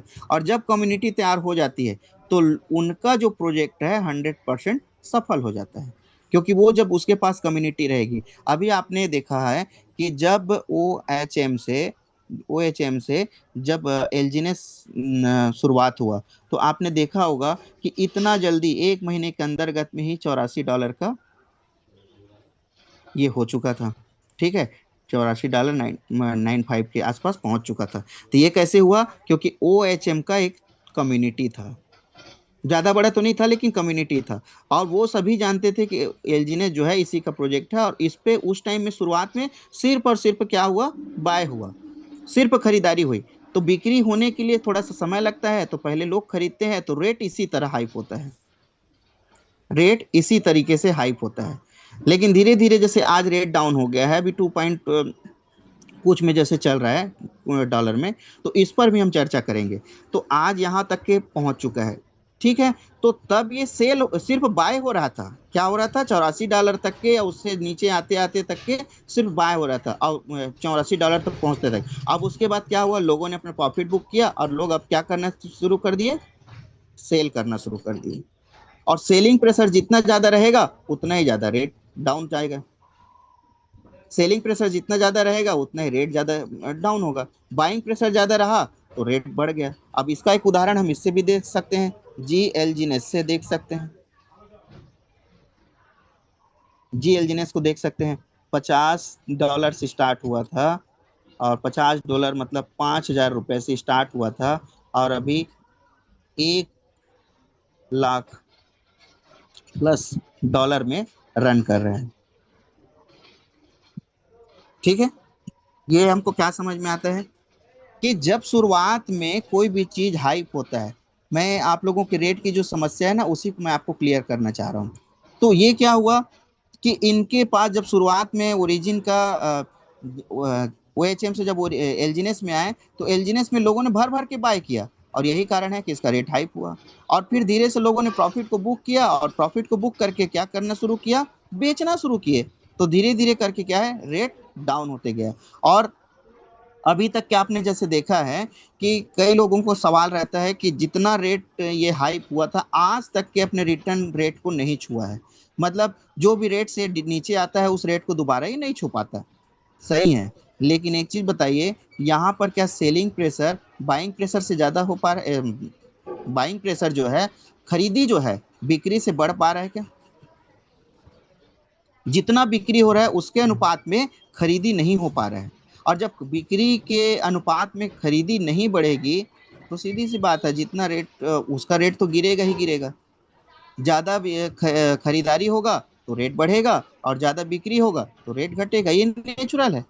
अगर इसके बाद भी किसी प्रोजेक्ट में अगर रेट नहीं घट बढ़ रहा है, बाइंग और सेलिंग प्रेशर के बाद किसी भी कंपनी या प्रोजेक्ट में रेट नहीं घट बढ़ रहा है, तो समस्या वहां है। आपको समझने की जरूरत है, क्योंकि आपने देखा होगा कि मेडिकल में आपने देखा होगा कि किसी कंप्यूटर में जो रहता है, लोगों की जो सांसें चलती रहती है, वो इस तरह से रहता है। और जब इस तरह से हो जाता है तो आदमी को डेड कहा जाता है। तो ये नहीं रहना चाहिए, फ्लक्चुएट रहना ही चाहिए। मार्केट में किसी भी ट्रेडिशनल हो, चाहे क्रिप्टो इंडस्ट्रीज हो, चाहे शेयर मार्केट हो, कोई भी हो, हर मार्केट का फ्लक्चुएशन उसका नेचुरल पावर है। ये उसका नेचुरल नैसर्गिक है, ये होना ही चाहिए। ठीक है। अगर ये चीजें सारी चीजें आपके साथ हो रहा है, तो आप एक सही प्रोजेक्ट में। ठीक है। और अगर आपके साथ सिर्फ रेट सीधा है, इधर बाइंग प्रेशर सेलिंग प्रेशर कुछ भी हो, लेकिन आपका जो रेट है एक जगह पर टिका है, तो मान के चलिए ये जो लाइन है, डेड लाइन कहलाता है। डेड लाइन कहलाता है। तो डेड लाइन में ना जाएं, उससे अच्छा है कि रेट अप एंड डाउन हो रहा है वो सही है। और यही इसकी खूबसूरती है। ठीक है। अब जैसे बहुत सारे लोगों के दिमाग में आ रहा है कि देखो, कितने सारे समस्याओं को मैंने देखा, बताया आप लोगों को कि ओरिजिन यहाँ तक के पहुंचा है। ठीक है। अब एक चीज बताइए कि यहाँ पर आप लोगों ने जो अभी जो सवाल आ रहे हैं आप लोगों को, ज्यादा तौर पे वही है कि रेट क्यों डाउन हो रहा है। ठीक है। तो रेट क्यों डाउन हो रहा है, तो इसकी भी समस्या को समाधान करने के लिए इन्होंने अनुबी में जो है सेल चार्जेस लगा के रखे हैं, लगभग 30%। ठीक है। यहाँ पर सेल चार्जेस लगा के रखे हैं ताकि रेट को मैनेज किया जा सके। बहुत सारे मैकेनिज्म लगा के रख चुके हैं। लेकिन एक चीज बताओ, चारों तरफ दीवार अच्छा है, दरवाजा अच्छा है, और आपको रखा गया है सुरक्षित, आप बाहर निकलोगे तो किसी भी प्रकार का कोई नुकसान आपको हो सकता है। लेकिन आप खुद ही दीवार तोड़ करके बाहर निकल रहे हो, तो आपको नुकसान होने से कोई नहीं बचा सकता। जैसे आप खुद इतने रेट कम है, तो आपको पैनिक होने की जरूरत नहीं है, आपको धैर्य रखने की जरूरत है। और जिस भी व्यक्ति ने अगर आपको बताया होगा कि इसमें आप 4 महीने में डबल पैसा कमा लोगे, 2 महीने में पैसा डबल हो जाएगा, 5 गुना हो जाएगा, 10 गुना हो जाएगा, तो उस बताने वाले की गलती है, या उसने बताया तो आप समझने वाले की गलती है। आपने ऐसा क्यों सोचा, इसके पास कोई जादू है क्या? ये एक प्रोजेक्ट है, एक इंडस्ट्रीज है। और जब एक इंडस्ट्रीज प्रोजेक्ट किसी काम को करता है, तो उसके सारे उतार चढ़ाव को फेस करना पड़ता है। ये कोई जादूगरी का पैसा नहीं है कि जो आपने लगा दिया और आपको जादू की तरफ पैसा आते ही जाए, आते ही जाए, आते ही जाए, वहां छप नहीं रहा है पैसा। जो प्रोजेक्ट मार्केट में रन करता है, उसमें लोगों का ही जो रहता है, आपस में जो लेन देन होता है, उसी के ऊपर वो व्यापार निर्भर करता है। चाहे हम किसी भी उद्योग की बात करें, आज हम रिलायंस की बात करें, या फिर टाटा की बात करें, या जिंदल मित्तल, किसी भी एयरटेल, आप किसी भी कंपनी प्रोजेक्ट की बात करें, लोगों के ही ऊपर डिपेंड करता है, और लोगों की ही लेन देन के ऊपर डिपेंड करता है। अगर सारे लोग, अभी कोई नया कंपनी आया और एक कोई कोई भी एक इंटरनेट को अगर छोड़ के दूसरे क्षेत्र में चला जाए, तो उसका तो शेयर डाउन हो जाएगा, उसका तो बिजनेस डाउन हो जाएगा। और ये होता है मार्केट में, ये होता है। बहुत सारे ऐसे प्रोजेक्ट आते हैं मार्केट में जो लोगों को लालच देते हैं, और लालच दे करके 30% मिलेगा, 40% मिलेगा, 55 दिन में पैसे डबल। तो इस तरह से बातें आती है, और लोग यहाँ से निकाल करके यहाँ पे जाते हैं। तो यहाँ पर मैं आप लोगों को बता दूं, लगभग 20 से 25% लोग, 20 से 25% लोग जो है यहाँ पे क्या कर रहे हैं, प्रॉफिट बुक कर रहे हैं।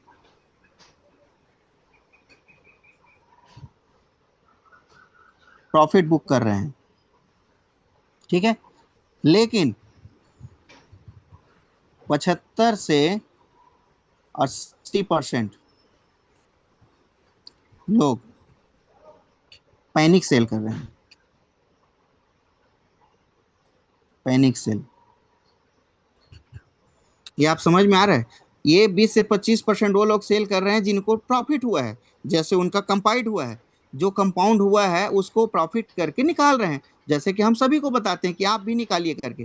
तो यहाँ पर क्या कर रहे हैं, 20 से 25% लोग ही मात्र सेल कर रहे हैं, किसको, प्रॉफिट को, ठीक है। और यहाँ पर 75 से 80% लोग पैनिक सेल कर रहे हैं। अब जब यहाँ पे ये डिसेंट्रलाइज है और किसी भी प्रकार का कोई बंधन नहीं है, यहाँ पे समझ लीजिए कोई बॉन्ड नहीं है कि आप यहाँ पे ये नहीं कर सकते, आप सेल नहीं कर सकते, आप सिर्फ 50 एलजीनेस ही बेच सकेंगे, ऐसा भी कुछ नहीं है। तो यहाँ पर जब अनलिमिटेड सेल और अनलिमिटेड बाई का जब ऑप्शन है, और यही कारण है कि रेट जो है डाउन जा रहा है, क्योंकि ज़्यादा से ज़्यादा लोग क्या कर रहे हैं, सेल कर रहे हैं। अब ज्यादा से ज्यादा लोग सेल कर रहे हैं तो इसका मतलब क्या प्रोजेक्ट को बहुत बड़ा नुकसान होगा क्या? नहीं, इन्होंने अपने फीचर्स बना के रखे हैं। और यहाँ पर कौन लोग सेल कर रहे हैं, जो डर रहे हैं या प्रॉफिट बुक कर रहे हैं। तो प्रॉफिट बुक करने वाले लोग तो टिके रहेंगे, क्योंकि उनको प्रॉफिट तो आ ही रहा है, वो समझ ही रहे हैं प्रॉफिट का। यहाँ पे जो प्रॉफिट बुक कर रहे हैं वो लोग तो टिके रहेंगे, लेकिन जो पैनिक सेल करके अभी जो निकल रहे हैं उनको वापस आने में एक दिन बहुत बड़ा दिक्कत का सामना करना पड़ेगा। क्योंकि दो चीजें होंगी, वो यहाँ से जाकर के किसी ऐसे स्कैम प्रोजेक्ट में अपना पैसा लगाएंगे जहां पर उनका पैसा भी खत्म हो जाएगा, और यहाँ रहता तो कम से कम धीरे धीरे ही सही, लेकिन कंपाउंड तो हो रहा है। तो जल्दी दौड़ करके कहीं पहुंचने की तरह, खरगोश की तरह आप रन ना हार जाएं, धीरे धीरे चलने वाला कछुआ ही जीत जाता है। तो मतलब ये है कि रेट धीरे भी है, कम हो गया है, लेकिन अभी भी किसी अपडेट के नाम से आपको कोई काम, आपका ट्रांजेक्शन, एक स्वैप या किसी भी प्रकार का कोई भी एक काम अगर आपका रुका है तो आप बताइए। बहुत सारे लोग इतने अग्रेसिव हो जाते हैं कि यहाँ पर जो पैसे लगा दिए हैं तो मानो उन्होंने पहाड़ को उठा लिया है अपने शहर में, अपने सर पे, और अपने सर पे उठा लिया है, और उसको लगता है कि ये पहाड़ का जो उसका वजन है उसको सीनियर खत्म करे या कम्युनिटी खत्म करे। क्यों करेगा भाई कम्युनिटी खत्म? यदि आपको इसका जो बॉन्डिंग है, उसका जो कैलकुलेशन है, उसका जो नियम है, यही आपको अगर समझ नहीं है तो यहाँ पर आप पैसे लगाएंगे तो आपको दिक्कत होगा ही होगा। इसीलिए कहा जाता है कि आप यहाँ पर ड्योर करें, डू योर ऑन रिसर्च। आप खुद अपना रिसर्च करके यहाँ पर पैसे लगाएं, और इसी बात को रोज बताया जा रहा है कि आप यहाँ पर शिक्षा लें, यहाँ की चीज़ों को समझें। यहाँ से ना ज़्यादा सवाल करने की अपेक्षा अगर आप सीखने और प्रैक्टिस करने में कोशिश करते ना, तो जितने लीडर्स यहाँ पर टिके हुए हैं उसी तरीके से आप भी टिके रहते। ये रेट का जो समस्या है ना, आपके दिमाग में नहीं आता, और रेट का समस्या आपके पास इसलिए आता है क्योंकि आप किसी दिन की भी ट्रेनिंग को अच्छे से नहीं लेते। या तो आपको लगता है कि आज चलो ट्रेनिंग में चलते हैं, कुछ नया चीज़ पता चल जाएगा क्या, तो आप सीखने के उद्देश्य से नहीं आते। आप क्या आते हैं पता है, आपको लगता है कि यहाँ पे कोई सीनियर आएगा और ये बताएगा कि रेट इससे ज्यादा नहीं जा सकता, इससे कम नहीं जा सकता, या अमुक दिन से ये रेट बढ़ना चालू हो जाएगा। अब 1 जुलाई आ रहा है तो 1 जुलाई से इसका रेट बिल्कुल बढ़ना चालू हो जाएगा। कौन बताएगा इसको? कोई नहीं बता सकता। इवन जो कम्युनिटी के क्रिएटर डिप्लॉयर हैं वो भी नहीं बता सकते। क्यों? क्योंकि ये तो पब्लिक के ऊपर डिपेंड है ना, उन्होंने तो सारा चीज पब्लिक के ऊपर छोड़ दिया है। भाई देखो, टोकन को डाई से एलजीनेस बनाने का काम तो आप ही कर रहे हैं, एलजीनेस तो आप ही बनाते हैं, और आप ही एलजीनेस से क्या करते हैं, डाई बनाते हैं। तो उसके हाथ में क्या है बताइए? किसी भी कम्युनिटी क्रिएटर डिप्लॉयर के हाथ में क्या है बताइए? उनके हाथ में तो ऐसा कोई चीज नहीं है। तो आप ही डाई देते हैं तो एलजीनेस तैयार होता है, और आप ही जब एलजीनेस देते हैं तो डाई तैयार होता है, और इन्हीं के लेन देन की जो प्रक्रिया है उसी के अनुसार जो है रेट जो है डाउनफॉल में जाता है या फिर अप होता है। और ये दोनों के लिए क्या है, ओवर सेलिंग होगा तो रेट डाउन होगा, और ओवर बाइंग होगा तो रेट अप होगा। ये सिंपल सा फंडा है। और फाइनेंस सेक्टर में, फाइनेंस सेक्टर मतलब इसमें सब आ जाता है। आप चाहे बैंक की बात करें, चाहे आपका इंश्योरेंस सेक्टर की बात करें, म्यूचुअल फंड की बात करें, शेयर मार्केट की बात करें, या फिर क्रिप्टो इंडस्ट्रीज की बात करें, कोई भी इंडस्ट्रीज की अगर हम बात करें तो वो सारा इंडस्ट्रीज फाइनेंस सेक्टर के अंतर्गत आता है। और फाइनेंस सेक्टर में यदि आप आए हैं तो आपको दो तीन चीज़ों की सबसे महत्वपूर्ण चीज़ है, वो है आप यहाँ की जानकारी लीजिए, यहाँ की जानकारी लीजिए। और यहाँ की जानकारी के साथ साथ यहाँ की जो जानकारी लेते हैं वो आपको मजबूत करेगा। दूसरा चीज़ है, आप धैर्य बना करके रखें। 2-4 दिन के लिए, 5 दिन के लिए मत आइए। जैसे कि मैंने बताया था, तो ये लाइट तो साथ नहीं दे रहा है। कोशिश करते हैं जितना हो सकेगा अपनी बातों को रखने का। तो ये आप समझिए, ठीक है, कि दो तीन चीज़ें। पहला चीज़ क्या क्या ध्यान में रखना है आपको, रिसर्च करें, रिसर्च या शिक्षा लें। अगर यहाँ की शिक्षा आपको अच्छा नहीं लग रहा है तो यूट्यूब में जाओ, बहुत सारे ऐसे ट्रेनर हैं जो पैकेज में आपको सिखा देंगे, कोई दिक्कत नहीं, यहीं सीखना ही जरूरी नहीं है। दूसरा, धैर्य रखें। फाइनेंस सेक्टर में इसका नियम है, ये यूनिवर्सल नियम है, सिर्फ मैं नहीं बता रहा हूँ, पूरी दुनिया में आप जा करके पता कर लेना। ये दो तीन चीज़ें बहुत इंपॉर्टेंट है। तीसरा है, आप उतना ही पैसा लगाएं जिससे आपको तकलीफ ना हो।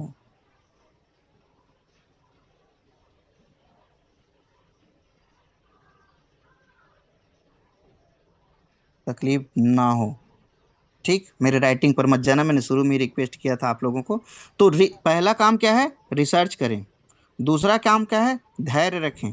और रिसर्च करके ही पैसा लगाएं, और पैसा लगा करके धैर्य रखें। और धैर्य रख करके यहाँ पर एक चीज़ और ध्यान रखें, तीसरी जो बात है, आप उतना ही पैसा लगाएं जिससे आपको कोई तकलीफ मत हो, आपको कोई रिस्क का सामना ना करना पड़े। ऐसा नहीं है कि पूरी संपत्ति को बेचकर आप यहाँ पे लगा दो, ये आपकी मर्जी के ऊपर डिपेंड करता है। आप पूरे संपत्ति को बेचकर लगाते हैं, ये 10,000, 50,000, 1 लाख से स्टार्ट करते हैं, ये आपकी बात है। मगर आपको इन सब चीज़ों पर फोकस करना है कि मैं उतना ही पैसा लगाऊं जहां पर अगर इसका मार्केट डाउन हो जाता है तो मेरी जो आमदनी है वो प्रभावित नहीं होना चाहिए, या मेरा जो काम काज है वो प्रभावित नहीं होना चाहिए। इस बात को मैंने शुरू में ही बताया था कि आपके फैमिली को, आप क्रिप्टो में काम कर रहे हो कि इंश्योरेंस में काम कर रहे हो कि प्रोडक्ट बेस में काम कर रहे हो, इससे कोई मतलब नहीं है। आपकी फैमिली को जो पैसा चाहिए, उनकी जो उम्मीदें हैं, उनकी जो अपेक्षा है, उनकी जो ज़रूरत है, उनको आपको पूरा करना पड़ेगा।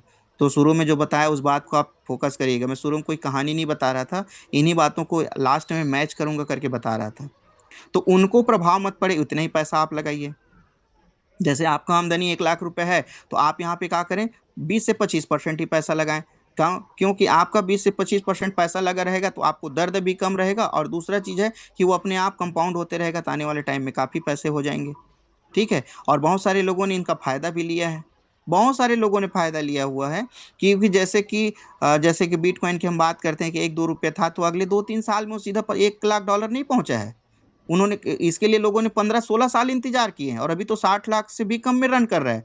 तो लोगों ने इंतजार किया है, और जो इस क्षेत्र में आते हैं वो इंतजार करते ही करते हैं। हाँ, इतना जरूर है, जो प्रोजेक्ट यूनिवर्सल यूनिफॉर्म तरीके से, सभ्य तरीके से आपको लगातार रिटर्न दे रहा है, किसी भी प्रकार का कोई बाधा पैदा नहीं कर रहा है, कि अपडेट के नाम पर के कभी किसी दिन होल्ड करके नहीं रख रहा है कि नहीं आज अपडेट हो रहा है, आज कोई काम नहीं होगा। और अपडेट होता भी है तो रात में ही करते हैं। रात में अपडेट करने का काम यह है कि ज़्यादातर लोग जो है सेलिंग बाय का काम, हालांकि इसमें तो 24 घंटा चलता है फाइनेंस सेक्टर में, फिर भी लोग दिन में ज़्यादा करते हैं। तो दिन में जब ये कोई कार्य प्रणाली करे तो प्रोजेक्ट के माध्यम से किसी व्यक्ति को कोई तकलीफ मत हो। प्रोजेक्ट हमारे बारे में बहुत कुछ सोच रहा है, हम प्रोजेक्ट के बारे में कितना सोच रहे हैं, हम प्रोजेक्ट के बारे में कितना सोच रहे हैं। आप एक चीज बताओ, $1 से एक $1 से एक एलजीनेस, ये जब बैग्ड है तो हमें सोचना चाहिए कि हमारे पास अगर एक एलजीनेस है तो $1 तो वहां रखा ही होगा, $1 वहां रखा ही होगा। तो जब हम प्लान लोगों को बताते हैं कि भैया देखो, अगर ये अभी जैसे कि $2.18 पे रन कर रहा है, तो सेम रहा तो अगले 4 से 5 महीने में, 5 माह में आपका जो है प्रिंसिपल जो है रिटर्न हो जाएगा, प्रिंसिपल रिटर्न हो जाएगा। लेकिन अगर रेट डाउन हुआ भैया तो आपको 6 महीने 60 महीने लगेगा। अगर 1 साल रखते हैं भैया, अगर $1 हो गया तो भी आपका पैसा 2x होगा। ये हम लोगों को बताते हैं। तो क्या ये लोगों को बताने के लिए है, अपने लिए नहीं है, मेरे लिए नहीं है क्या? जो चीजें मैं लोगों को बता रहा हूँ कि $1 में अगर चला जाएगा तो भी आपको इतना रिटर्न देगा कि लगभग साल भर में 2 गुना हो सकता है। तो हमें क्या इस बात को भूल जाना है क्या? $1 पे जहां पर एक एलजीनेस बन करके तैयार हो रहा है, एक डाई पर, तो अगर $1 हो गया तो मुझे इंतजार करने की क्या दिक्कत है? 2.18 हुआ, अरे जैसे जैसे इसका रेट डाउन हो रहा है, लोगों की पूछने की लड़ी लग रही है कि सर कि आगे चल करके और कितना डाउन होगा, और कितना रेट नीचे जाएगा, और कितना रेट नीचे जाएगा, और कितना रेट नीचे जाएगा। अगर आप सही मतलब स्टडी करने वाले रहते और ट्रेनिंग को सही ढंग से लेने वाले रहते तो आपको इन सारी चीजों को समझ समझ रहती। अगर इतना रेट डाउन हुआ है तो लोग फिर यहाँ पे बर्नेबल बॉन्ड पे 40,000, 50,000 या फिर 20,000 एलजीनेस क्यों बर्न कर रहे हैं? क्यों बर्न कर रहे हैं? ये बर्न करने वाले कोई कम्युनिटी के लोग नहीं है। मतलब जो टॉप के कम्युनिटी के जो प्रोवाइडर हैं, हमको जो सारी चीजें प्रोवाइड कराते हैं, उन लोगों में से नहीं है। ये सारे लोग इन्वेस्टर हैं, मार्केट के लोग हैं।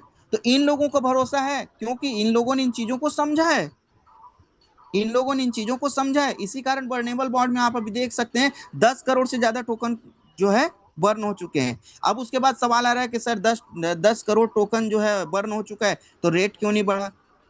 देखो, वो आपको बदले में वहां पर डाई दे रहा है। उसका मैकेनिज्म जब पूरे राउंड कंप्लीट हो जाएगा तब वो किसी भी चीज को कंप्लीट लगता है। ठीक है, इनका सर्कल है। ऐसा नहीं है कि आप जैसे कि घर बनाना शुरू किए तो आप थोड़ा सोच करके देखिए, यदि आपने घर बनाना शुरुआत किए तो आप जैसे आज ही गड्ढा खोदे हैं वहां पर या कंक्रीट का काम चल रहा है, तो क्या उसी दिन जाकर वहां रहना शुरू कर देते हैं क्या? आपको समय लगता है कि नहीं लगता है घर बनाने में? तो घर बनाने में जो समय लगता है, घर पूरा कंप्लीट हो जाएगा। ठीक है, जब आपका घर कंप्लीट हो जाएगा तभी तो आप वहां जाकर के शिफ्ट होंगे। तो आपको तो इंतजार करना पड़ता है। सेम यहाँ पे जैसे बर्नेबल बॉन्ड आया है तो उसका थोड़ा सा आपको इंतजार करना है। और दरअसल आपको तो कोई नुकसान है ही नहीं, वो तो आपको 230% से लेकर के 250% तक के वो आपको तो रिटर्न गिफ्ट दे रहे हैं,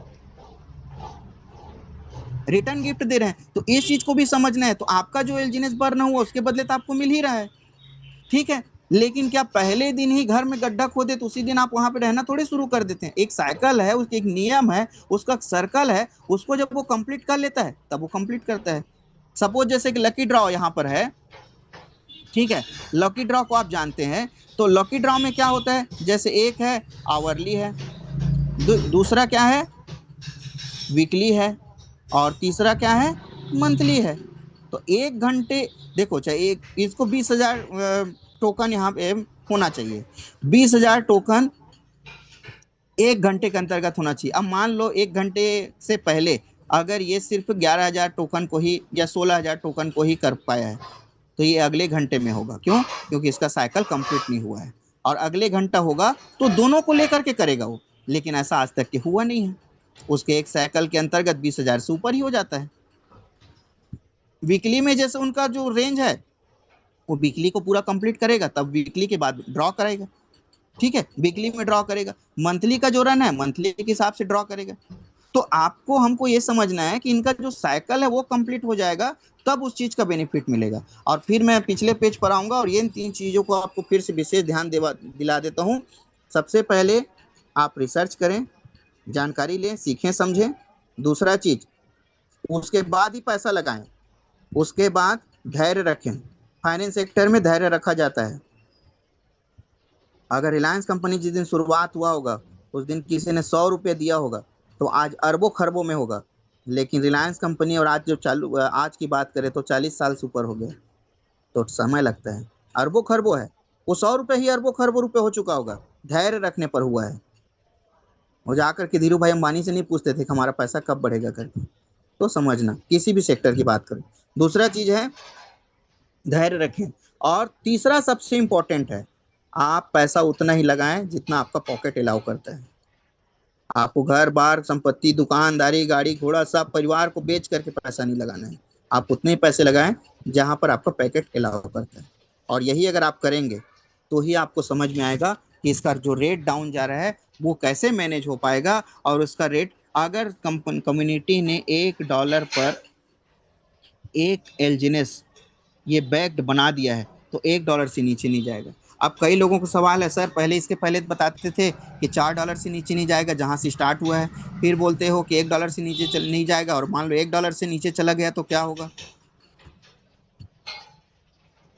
तो सिर्फ आपका जो दिमाग है वो रेट पर ही टिका हुआ है, रेट पर ही टिका हुआ है। अगर रेट का ही टिका हुआ है तो आप मुझे बताइए भाई साहब, बीटीसी को कैसे मैनेज करेंगे, ईटीएच को कैसे मैनेज करेंगे। इनका तो रेट काफी डाउन है अभी। सिर्फ अगर रेट पर जा रहे हैं तो कैसे मैनेज करेंगे बताइए। ये तो कम से कम आपको कंपाउंड दे रहा है, ये कंपाउंड दे रहा है आपको। जब ये कंपाउंड दे रहा है आपको तो किस बात की चुल मची है बताओ। तो आपको थोड़ा सा समझने की जरूरत है, धैर्य रखने की जरूरत है। ये फाइनेंस सेक्टर है, कोई जादू की पुड़िया नहीं है। जैसे हम लोग छोटे थे ना, बचपन में तो देखते थे गांव में चौक चौराहे में जादू वाला आता था। अभी देखना मैं इसको नींबू से कैसे पपीता बना दूंगा, केला बना दूंगा, और वो बना भी देता था। लेकिन क्या वो सच में पपीता बन जाता था, सच में केला बन जाता था? नहीं। वो उसके हाथ की सफाई थी, ये उनके एक मैजिकल पॉइंट थी, ये एक प्रकार की उनकी शिक्षा है।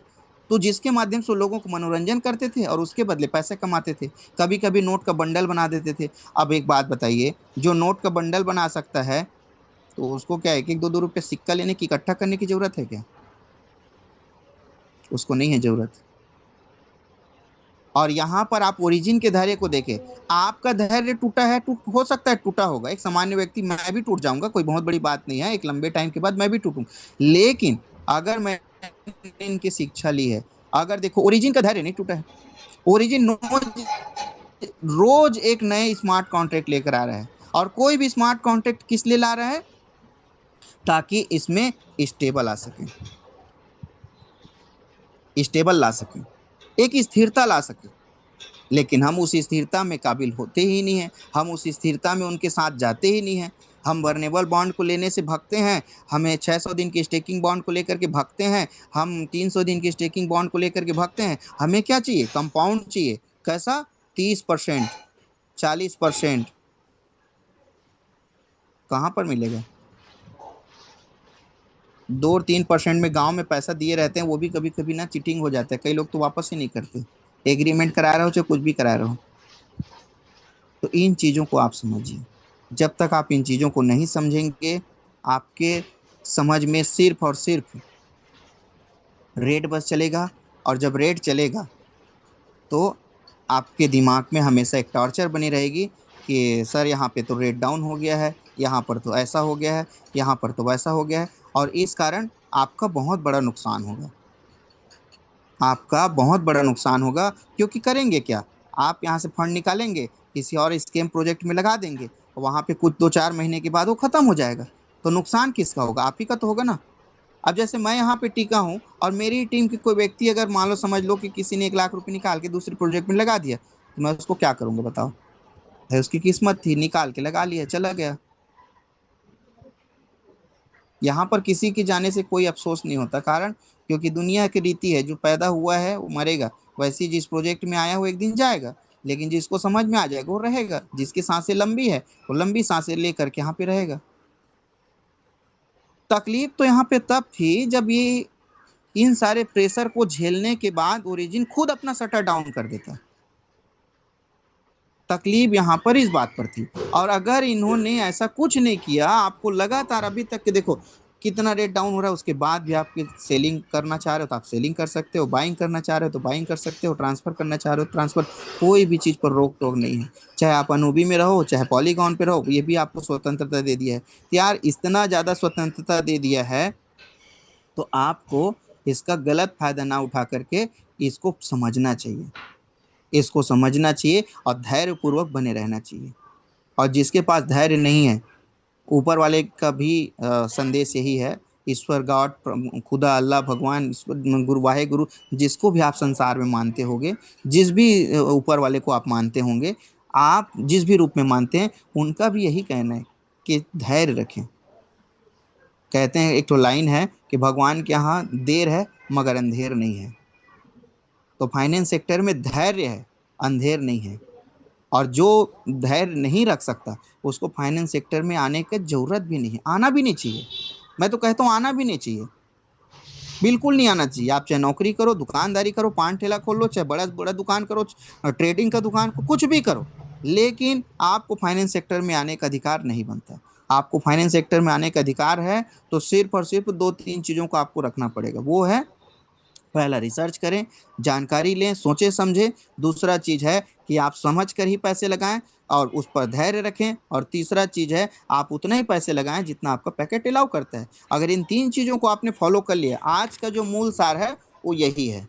और इन तीनों पर क्या डिपेंड करता है कि आप अगर शिक्षा लेंगे तो आप कंफ्यूज नहीं होंगे और कोई भी आपको आके बरगला नहीं सकेगा, बहका नहीं सकेगा।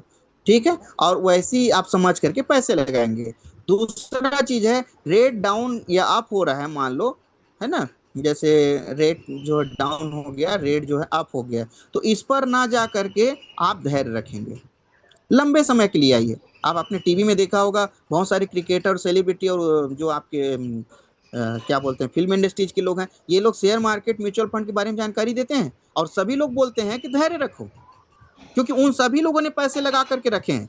लेकिन मार्केट डाउन अप होता है तो उनका कारोबार नहीं बिगड़ता है। तो आपको क्या करना है, यहाँ तीसरा पॉइंट को ध्यान रखना है, आप उतना ही पैसे लगाएं जितना आपका पॉकेट अलाउ करता है। आपका कारोबार नहीं बिगड़ना चाहिए। इस बात को मैं फिर वापस ले जाऊंगा शुरू की बातों में कि मैंने आपको कहा था कि आपके परिवार पर आपकी उनकी जो रूटीन है उसको डिस्टर्ब नहीं करना है। अगर आपका 1 लाख रुपए का संपत्ति है और आपने 1 लाख रुपए पूरा लगा दिए, तो आप अपने घर कैसे चलाएंगे?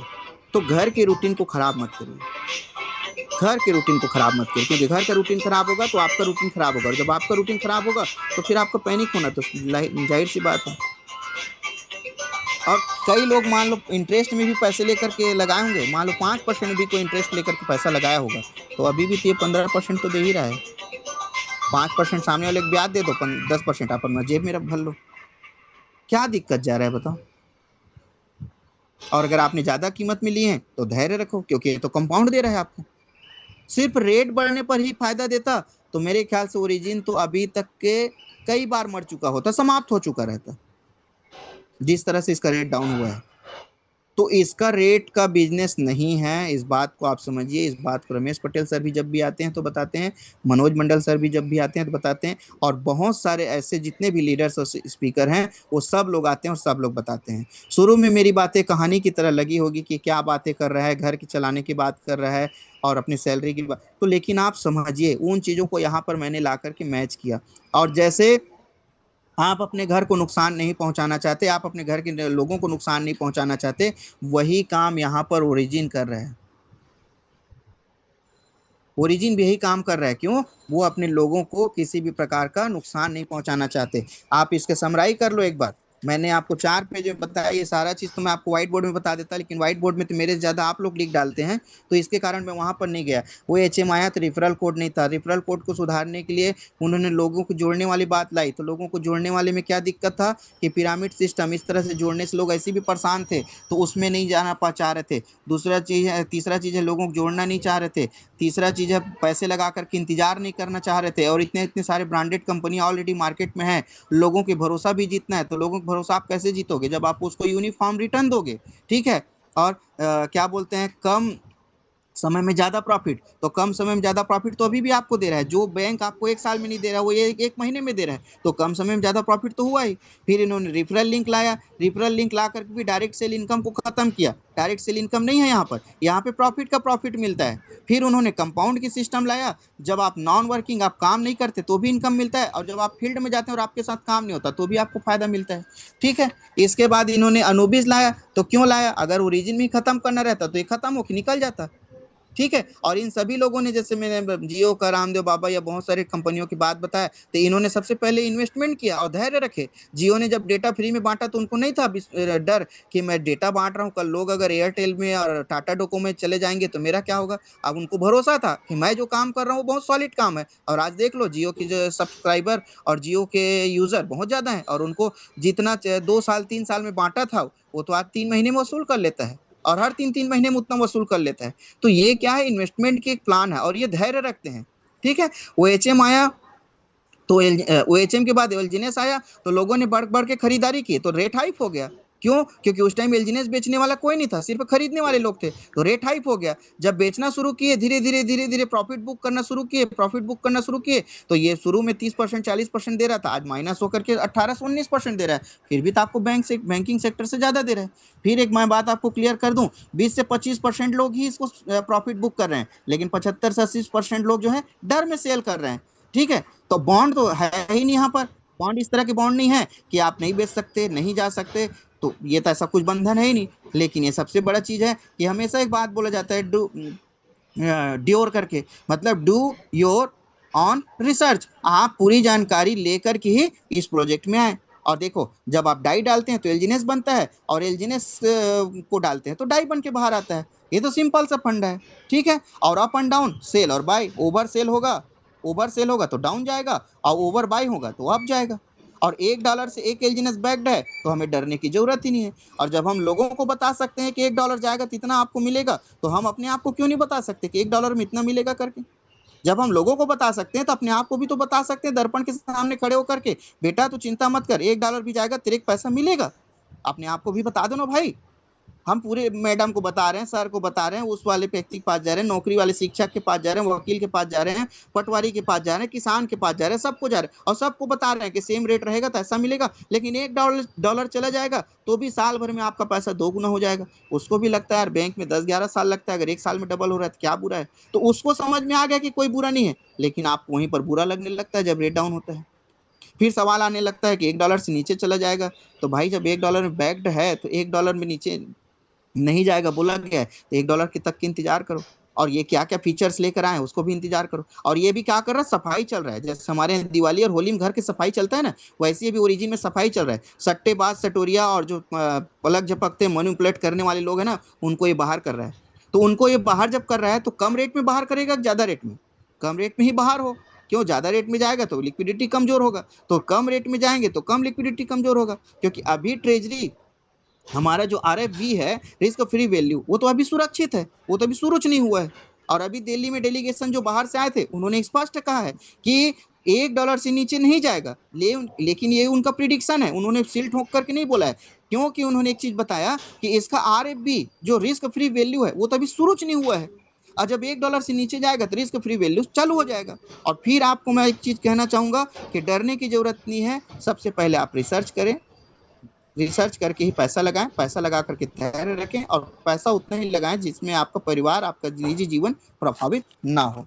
और ये जिस तरह से बर्नेबल बॉन्ड के बारे में बताया, ठीक है, यहाँ पर लकी ड्रॉ के बारे में मैंने बताया, और जैसे ही मैंने साइकिल के बारे में बताया कि जिस दिन आप गड्ढा खोदते हैं उसी दिन आप उस घर में जा करके रहना नहीं शुरू करते हैं। आपको घर बनाने में साल 1.5 साल 2 साल का समय लगता है, आप भी यहाँ इंतजार करिए, यहाँ पर इंतजार करिए। अगर इस जानकारी को आज मैं आप लोगों को दिया हूँ तो पेन कापी चला कर यहाँ टाइम पास करने के लिए मैं नहीं आया हूँ। इसके लिए मैं प्रयास किया हूँ, इसके लिए मैं सीखा हूँ, समझा हूँ, तब बता पा रहा हूँ। क्या मैं बिना सीखे समझे कुछ चीजों को बता दूंगा क्या? इतने प्रूफ के साथ आपको सारी चीज को मैंने आज क्लियर किया। कैसे किया? मैंने स्टडी किया, समझा, कहाँ पर इसकी वीक पॉइंट है, कहाँ पर इसका लूप फॉल है, सब चीज को देखा समझा, तब जाकर के आज आप लोगों को बता पाया हूँ। 8:15 में 16 मिनट में मैंने सेशन को स्टार्ट किया था, और 9:25 हो गया। लगभग 1 घंटा मेरा कंप्लीट हो रहा है। अब आप एक चीज सोचिए, 1 घंटा से कुछ ऊपर टाइम हो गया, क्या इतने टाइम में आपको कोई चीज समझ में नहीं आया होगा? क्या ओरिजिन की इस प्रोजेक्ट को कभी नहीं समझ पाए होंगे आप? ओरिजिन ने क्या क्या समस्याओं को फेस किया है इसको नहीं समझ पाए? आपको सिर्फ अपनी समस्या दिखेगी कि रेट कम हो रहा है, मेरा पैसा डाउन हो रहा है, मेरे घर वाले क्या जवाब दूंगा, उसको क्या जवाब दूंगा। भैया, आप यहाँ पे इतना बड़ा कर्ज लेकर के आए क्यों थे? अपने घर बार को क्यों बेच करके आए हो आप यहाँ? यहाँ ऐसे करने की जरूरत नहीं है। इतना आतुर होने की, इतने पागल होने की जरूरत नहीं है। पागल होना है तो काम के लिए होइए, पागल होना है तो इस बिजनेस के लिए होइए। पागल होकर के इन्वेस्टमेंट मत करिए। इन्वेस्टमेंट को रिसर्च के माध्यम से करिए और हर महीने प्रॉफिट निकाल लीजिए। ये तो हर सीनियर बोलते हैं, रमेश पटेल सर हमेशा बोलते हैं अपने सेशन में कि अपना प्रॉफिट हर महीने आप निकालो। मनोज सर जब भी आते हैं तो बोलते हैं कि हर महीने अपने सेशन में आते हैं तो बोलते हैं कि हर महीने अपना प्रॉफिट को निकालो। तो निकालो ना भाई, क्या दिक्कत है? 6 महीना लगेगा, साल भर लगेगा, 1 साल लगेगा, 1.5 साल लगेगा, आपका प्रॉफिट जो आपका मूलधन है वो तो निकल जाएगा। और बहुत सारे लोगों का यहाँ पे कुछ लोग एब्यूज भी दे रहे थे। किसको दे रहे थे? मुझे थोड़ी ना दे रहे थे। कई लोग गाली लिख रहे थे, मुझे थोड़ी ना दे रहे थे। आप किसको दे रहे थे? आप अपने संस्कार को यहाँ पे दिखा रहे थे।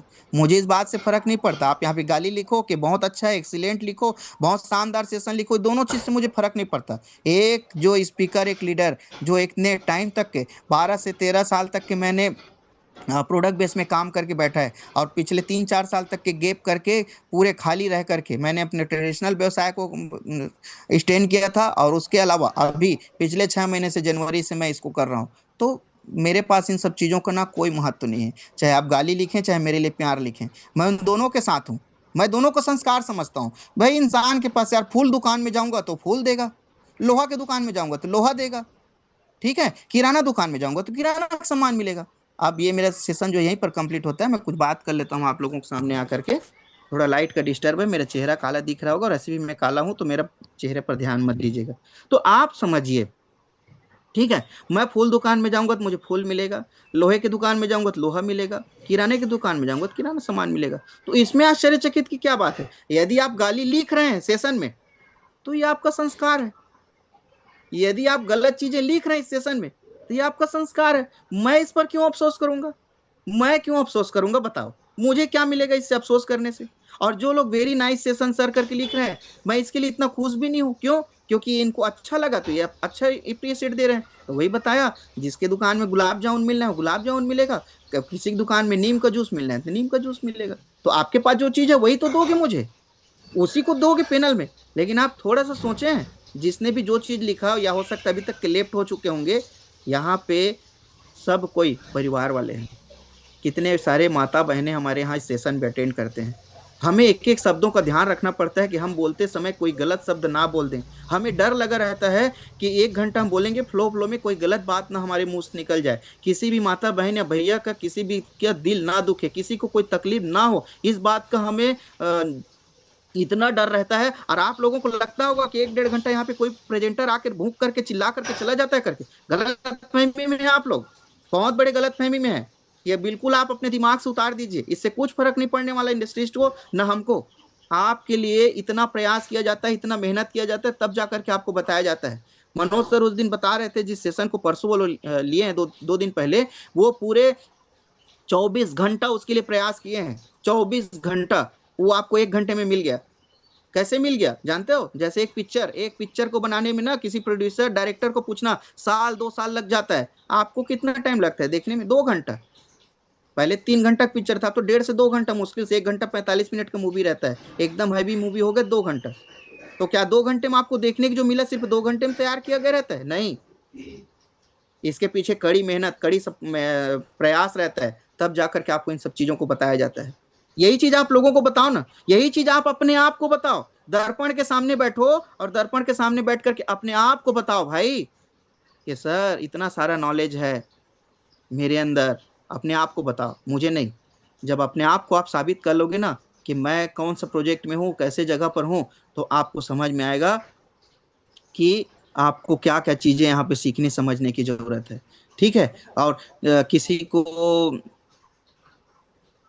ऐसा गलत बोलने से, किसी को कुछ अलग चीज सिखाने समझाने से, या अलग तरीके की बातें करने से, तो आप ऐसा मत सोचिए। और सब लोगों की शुरुआत ना बहुत कमजोर और बहुत बेकार और बहुत गंदा और भद्दा रहा है। पिछले लाइफ को आप किसी को नहीं देखोगे, है ना? सचिन तेंदुलकर को आज जो मास्टर मास्टर ब्लास्टर कहते हैं ना, उसका अतीत को आप नहीं देखे हैं। विराट कोहली को जो बोलते हैं ना, इन लोगों ने अपने कहते हैं ना, ऐसा वर्ड तो नहीं बोलना चाहिए, लेकिन सोच करके देखो, एक गांव में रहे ना तो उसको गांव भर लोग ना थू थू थू थू करने लग जाएंगे। इन लोगों के पिताजी, एक का तो क्रियाकर्म करने के बाद खेल करने गया एक व्यक्ति, और एक व्यक्ति का तो पिताजी यहाँ पे घर डेड बॉडी पड़ी हुई है और वो मैदान पे खेल कर रहा था। गांव के लोग रहे तो क्या बोलेंगे? हाँ, कैसा लड़का है, कैसा बच्चा है जो अपने माँ बाप की इस हालात में भी घर नहीं पहुंचा। ये गांव की छोटी सोच की वजह से हो सकता है, लेकिन उसको पता था मैं अपने लिए नहीं खेल रहा हूँ, देश के लिए खेल रहा हूँ, देश के लिए खेल रहा हूँ। तो जो प्रयास करता है ना देश के लिए, उस दिन रमेश पटेल सर अपने सेशन में बताया ना, सबको अपनी रोजी रोटी की पड़ी है, सबको अपना गल्ला चलाना है, सबको अपने बीवी बच्चे पालने हैं, कोई किसी को मतलब नहीं देश में क्या हो रहा है, देश के लिए कोई नहीं चल रहा है। तो उसका यही कहना है कि मैं जो ये काम कर रहा हूँ सिर्फ अपने लिए, देश के लिए भी कर रहा हूँ। मैं बदलाव लाना चाहूंगा, एक दिन देखोगे आप मुझे कि मार्केट में कि मैं देश के लिए कुछ करने के लिए आंदोलनरत हूँ, खड़ा हूँ। तो ऐसे ही सोच वाले लोग ही कुछ क्रांतिकारी बनते हैं, और ऐसी ही सोच वाले कुछ इतिहास लिखते हैं, टाइम पास करने वाले नहीं बनते। टाइम पास करने वाले कुछ इतिहास नहीं लिखते। तो सभी का बहुत बहुत धन्यवाद, जिसने प्यार दिया उसके लिए भी, जो उसने प्यार नहीं दिया उसके लिए भी, सभी का बहुत बहुत दिल से धन्यवाद। जो मेरी बातें थी मैंने अपने सीनियरों से सीखा समझा था, वो चीजें आप लोगों के पास परोसने की कोशिश किया।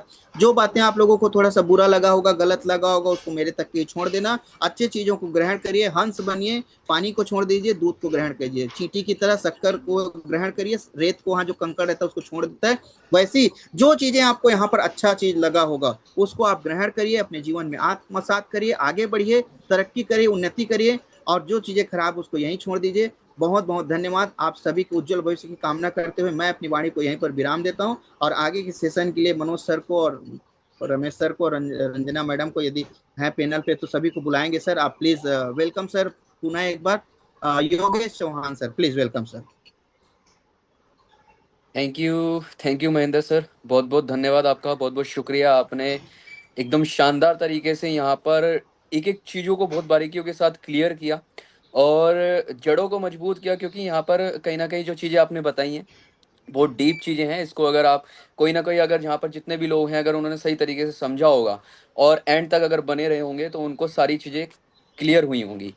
तो बहुत ही शानदार तरीके से यहाँ पर लेकर चल रहे हैं मीटिंग को सर, और बहुत ही ज़बरदस्त। और लोग डर वही रहे हैं जिनको कहीं ना कहीं उनका पास्ट डरा रहा है, क्योंकि पास्ट के अंदर जो उन्होंने नुकसान किए हैं, जो उन्होंने कहीं न कहीं चीज़ें देखी हैं, झेली हैं, उस वजह से आज वो एल्जीनियस को भी उस तरीके से देख रहे हैं। बट ऐसा नहीं है, एल्जीनियस बहुत शानदार सिस्टम है, ज़बरदस्त सिस्टम है, और यही महेंद्र सर ने बहुत बारीकियों के साथ यहाँ पर क्लियर किया है। तो टाइम ज़्यादा हो गया है और मैं बुलाना बुलाना चाहने वाला हूँ हमारी ग्रेट एंड डायनेमिक पर्सनैलिटी, हमारे कंपनी के, हमारे सिस्टम के नींव, हमारी सिस्टम के कहीं न कहीं शानदार लीडर, ज़बरदस्त लीडर, और हमारे अपलाइन मिस्टर मनोज मंडल सर को। सर अगर आप अवेलेबल हैं मीटिंग के अंदर तो आप मीटिंग के अंदर आएँ और अपनी बातों को यहाँ पर रखें। तो मोस्ट वेलकम है मिस्टर मनोज मंडल सर का, और आप सभी लोग रिएक्शन के थ्रू सर को वेलकम कर सकते हैं। Thank you so much.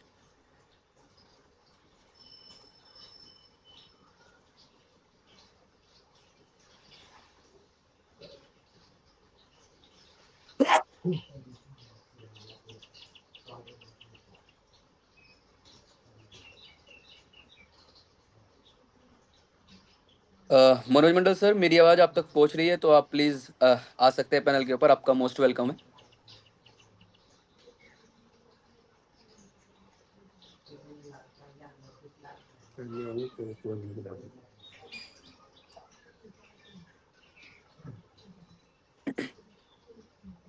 Mahendra sir, शायद मनोज सर अभी शायद कहीं मीटिंग या कहीं पर बिजी हैं। एक्चुअली आई थिंक सो ये लोग सर लोग इंगेज हैं कहीं पर। तो जी। मैं चाहूंगा कि आप ना मनोज चौहान सर को बुला लें, और वो अपनी बातों को रखें और आज की सेशन को कंप्लीट करें, क्योंकि रमेश सर भी नहीं है। तो प्लीज आप मनोज सर को बुला लें। जी जी। मनोज चौहान सर। चौहान सर, अगर आप अवेलेबल हैं मीटिंग के अंदर और अगर आप सही प्लेस पे हैं तो आप प्लीज़ आएँ और आप भी अपनी बातों को यहाँ पर रखें और एंड एंड की तरफ लेके चलें मीटिंग को। तो प्लीज़ मोस्ट वेलकम है मनोज चौहान सर का। प्लीज़ सर आएँ और अपनी बातों को यहाँ पर कंटिन्यू रखें, जिससे हमें भी सारी चीज़ों को क्लियर हो और सारी चीज़ें पता चलें, आगे का जो प्रोसेस है उसके ऊपर हम बातचीत कर सकें। Thank you so much. Please most welcome है सर।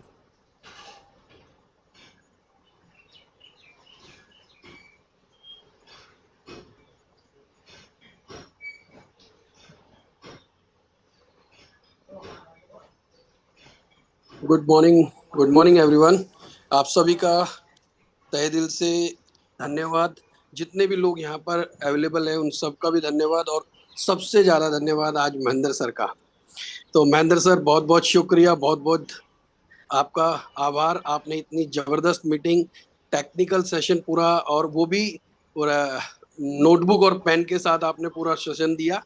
ये सेशन असलियत में सही में लोगों ने जिन्होंने बारीकी से समझा होगा उनको बहुत बारीकी से समझ आई हुई चीजें, और उनको एक चीज क्लियर हो गया होगा कि हम अच्छे प्रोजेक्ट के अंदर हैं और लॉन्ग टर्म प्रोजेक्ट के अंदर हैं, और 100% हम यहाँ पर आने वाले टाइम पे करोड़ों रुपए कमाएंगे।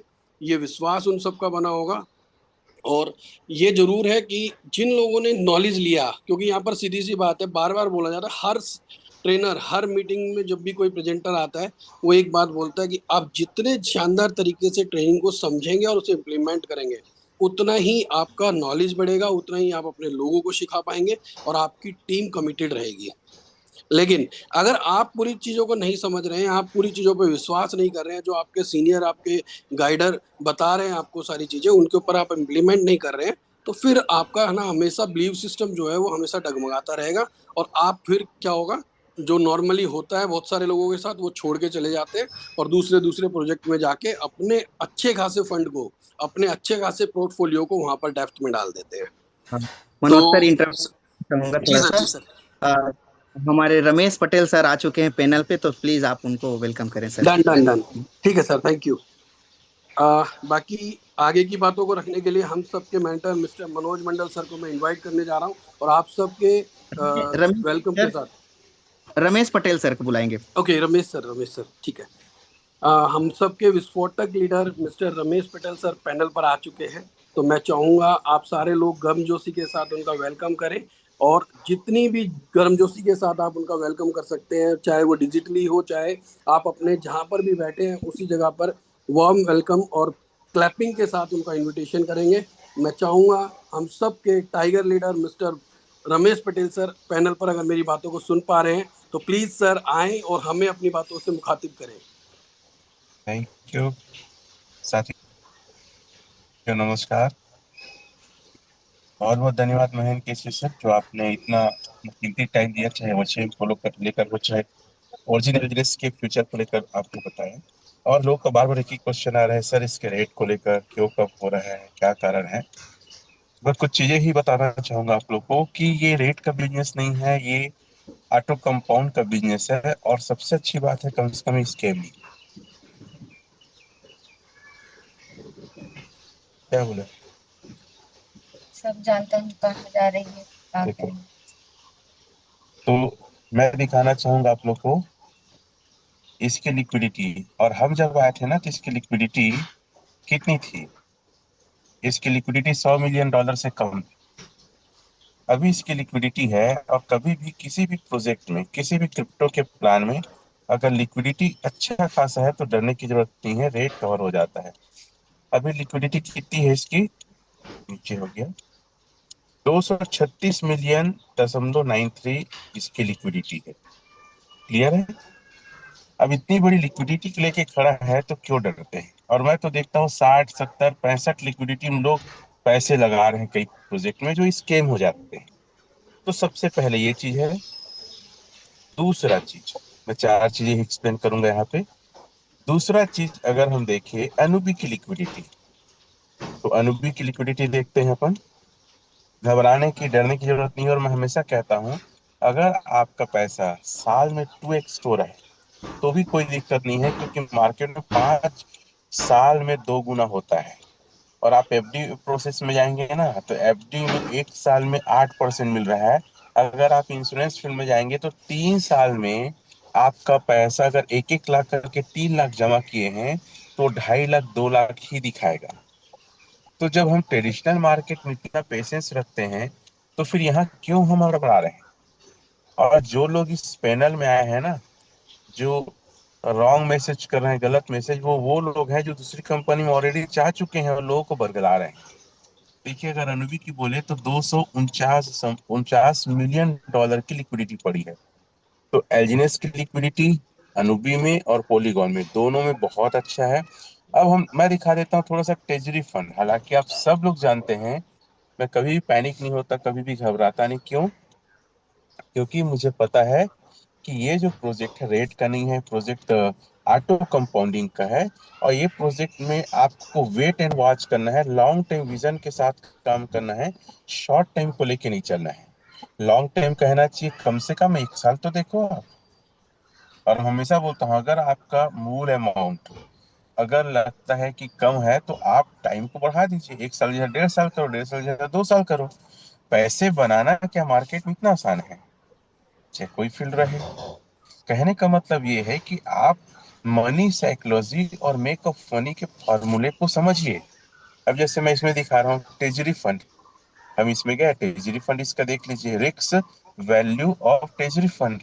तो ट्रेजरी फंड इसका इतना पड़ा है तो आप घबरा क्यों रहे हो कि $1 हो जाएगा, $0.5 हो जाएगा, जो हो। लेकिन एक बात समझ लो, स्कैम नहीं होगा। और यही इस प्रोजेक्ट की जान है, क्योंकि जितने प्रोजेक्ट आते हैं सर, सारे पैसे लेके चले जाते हैं, स्कैम हो जाते हैं, और लोग पूरे के पूरे लाइबिलिटी में आ जाते हैं। अब जैसे होम में जाता हूँ, इसमें ये आखिरी बस दिखा रहा हूँ, इसके ट्रेजरी बैलेंस देख लो। अनुबी का ट्रेजरी बैलेंस कितना है, 250.18 मिलियन। ये चार चीजें हैं तो घबराने की जरूरत क्यों है, बिंदास होकर काम करिए। और वैसे ही महेंद्र सर जैसे लीडर्स की इस सिस्टम को जरूरत है, जो पेशेंस के साथ लोगों को गाइड करे। सोचिए आपकी मानसिकता क्या है कि आप लोगों को अपने डर से डरा रहे हैं और दूसरे प्रोजेक्ट में जाके यहाँ पे चैट कर रहे हैं। आप काम करिए वहां पे, 1 साल बाद बात करिएगा आपका प्रोजेक्ट रहेगा कि नहीं रहेगा, लेकिन ये प्रोजेक्ट हमेशा रहेगा। बहुत बहुत धन्यवाद महेश सर, आपने कीमती टाइम दिया। Over to you. जय हिंद।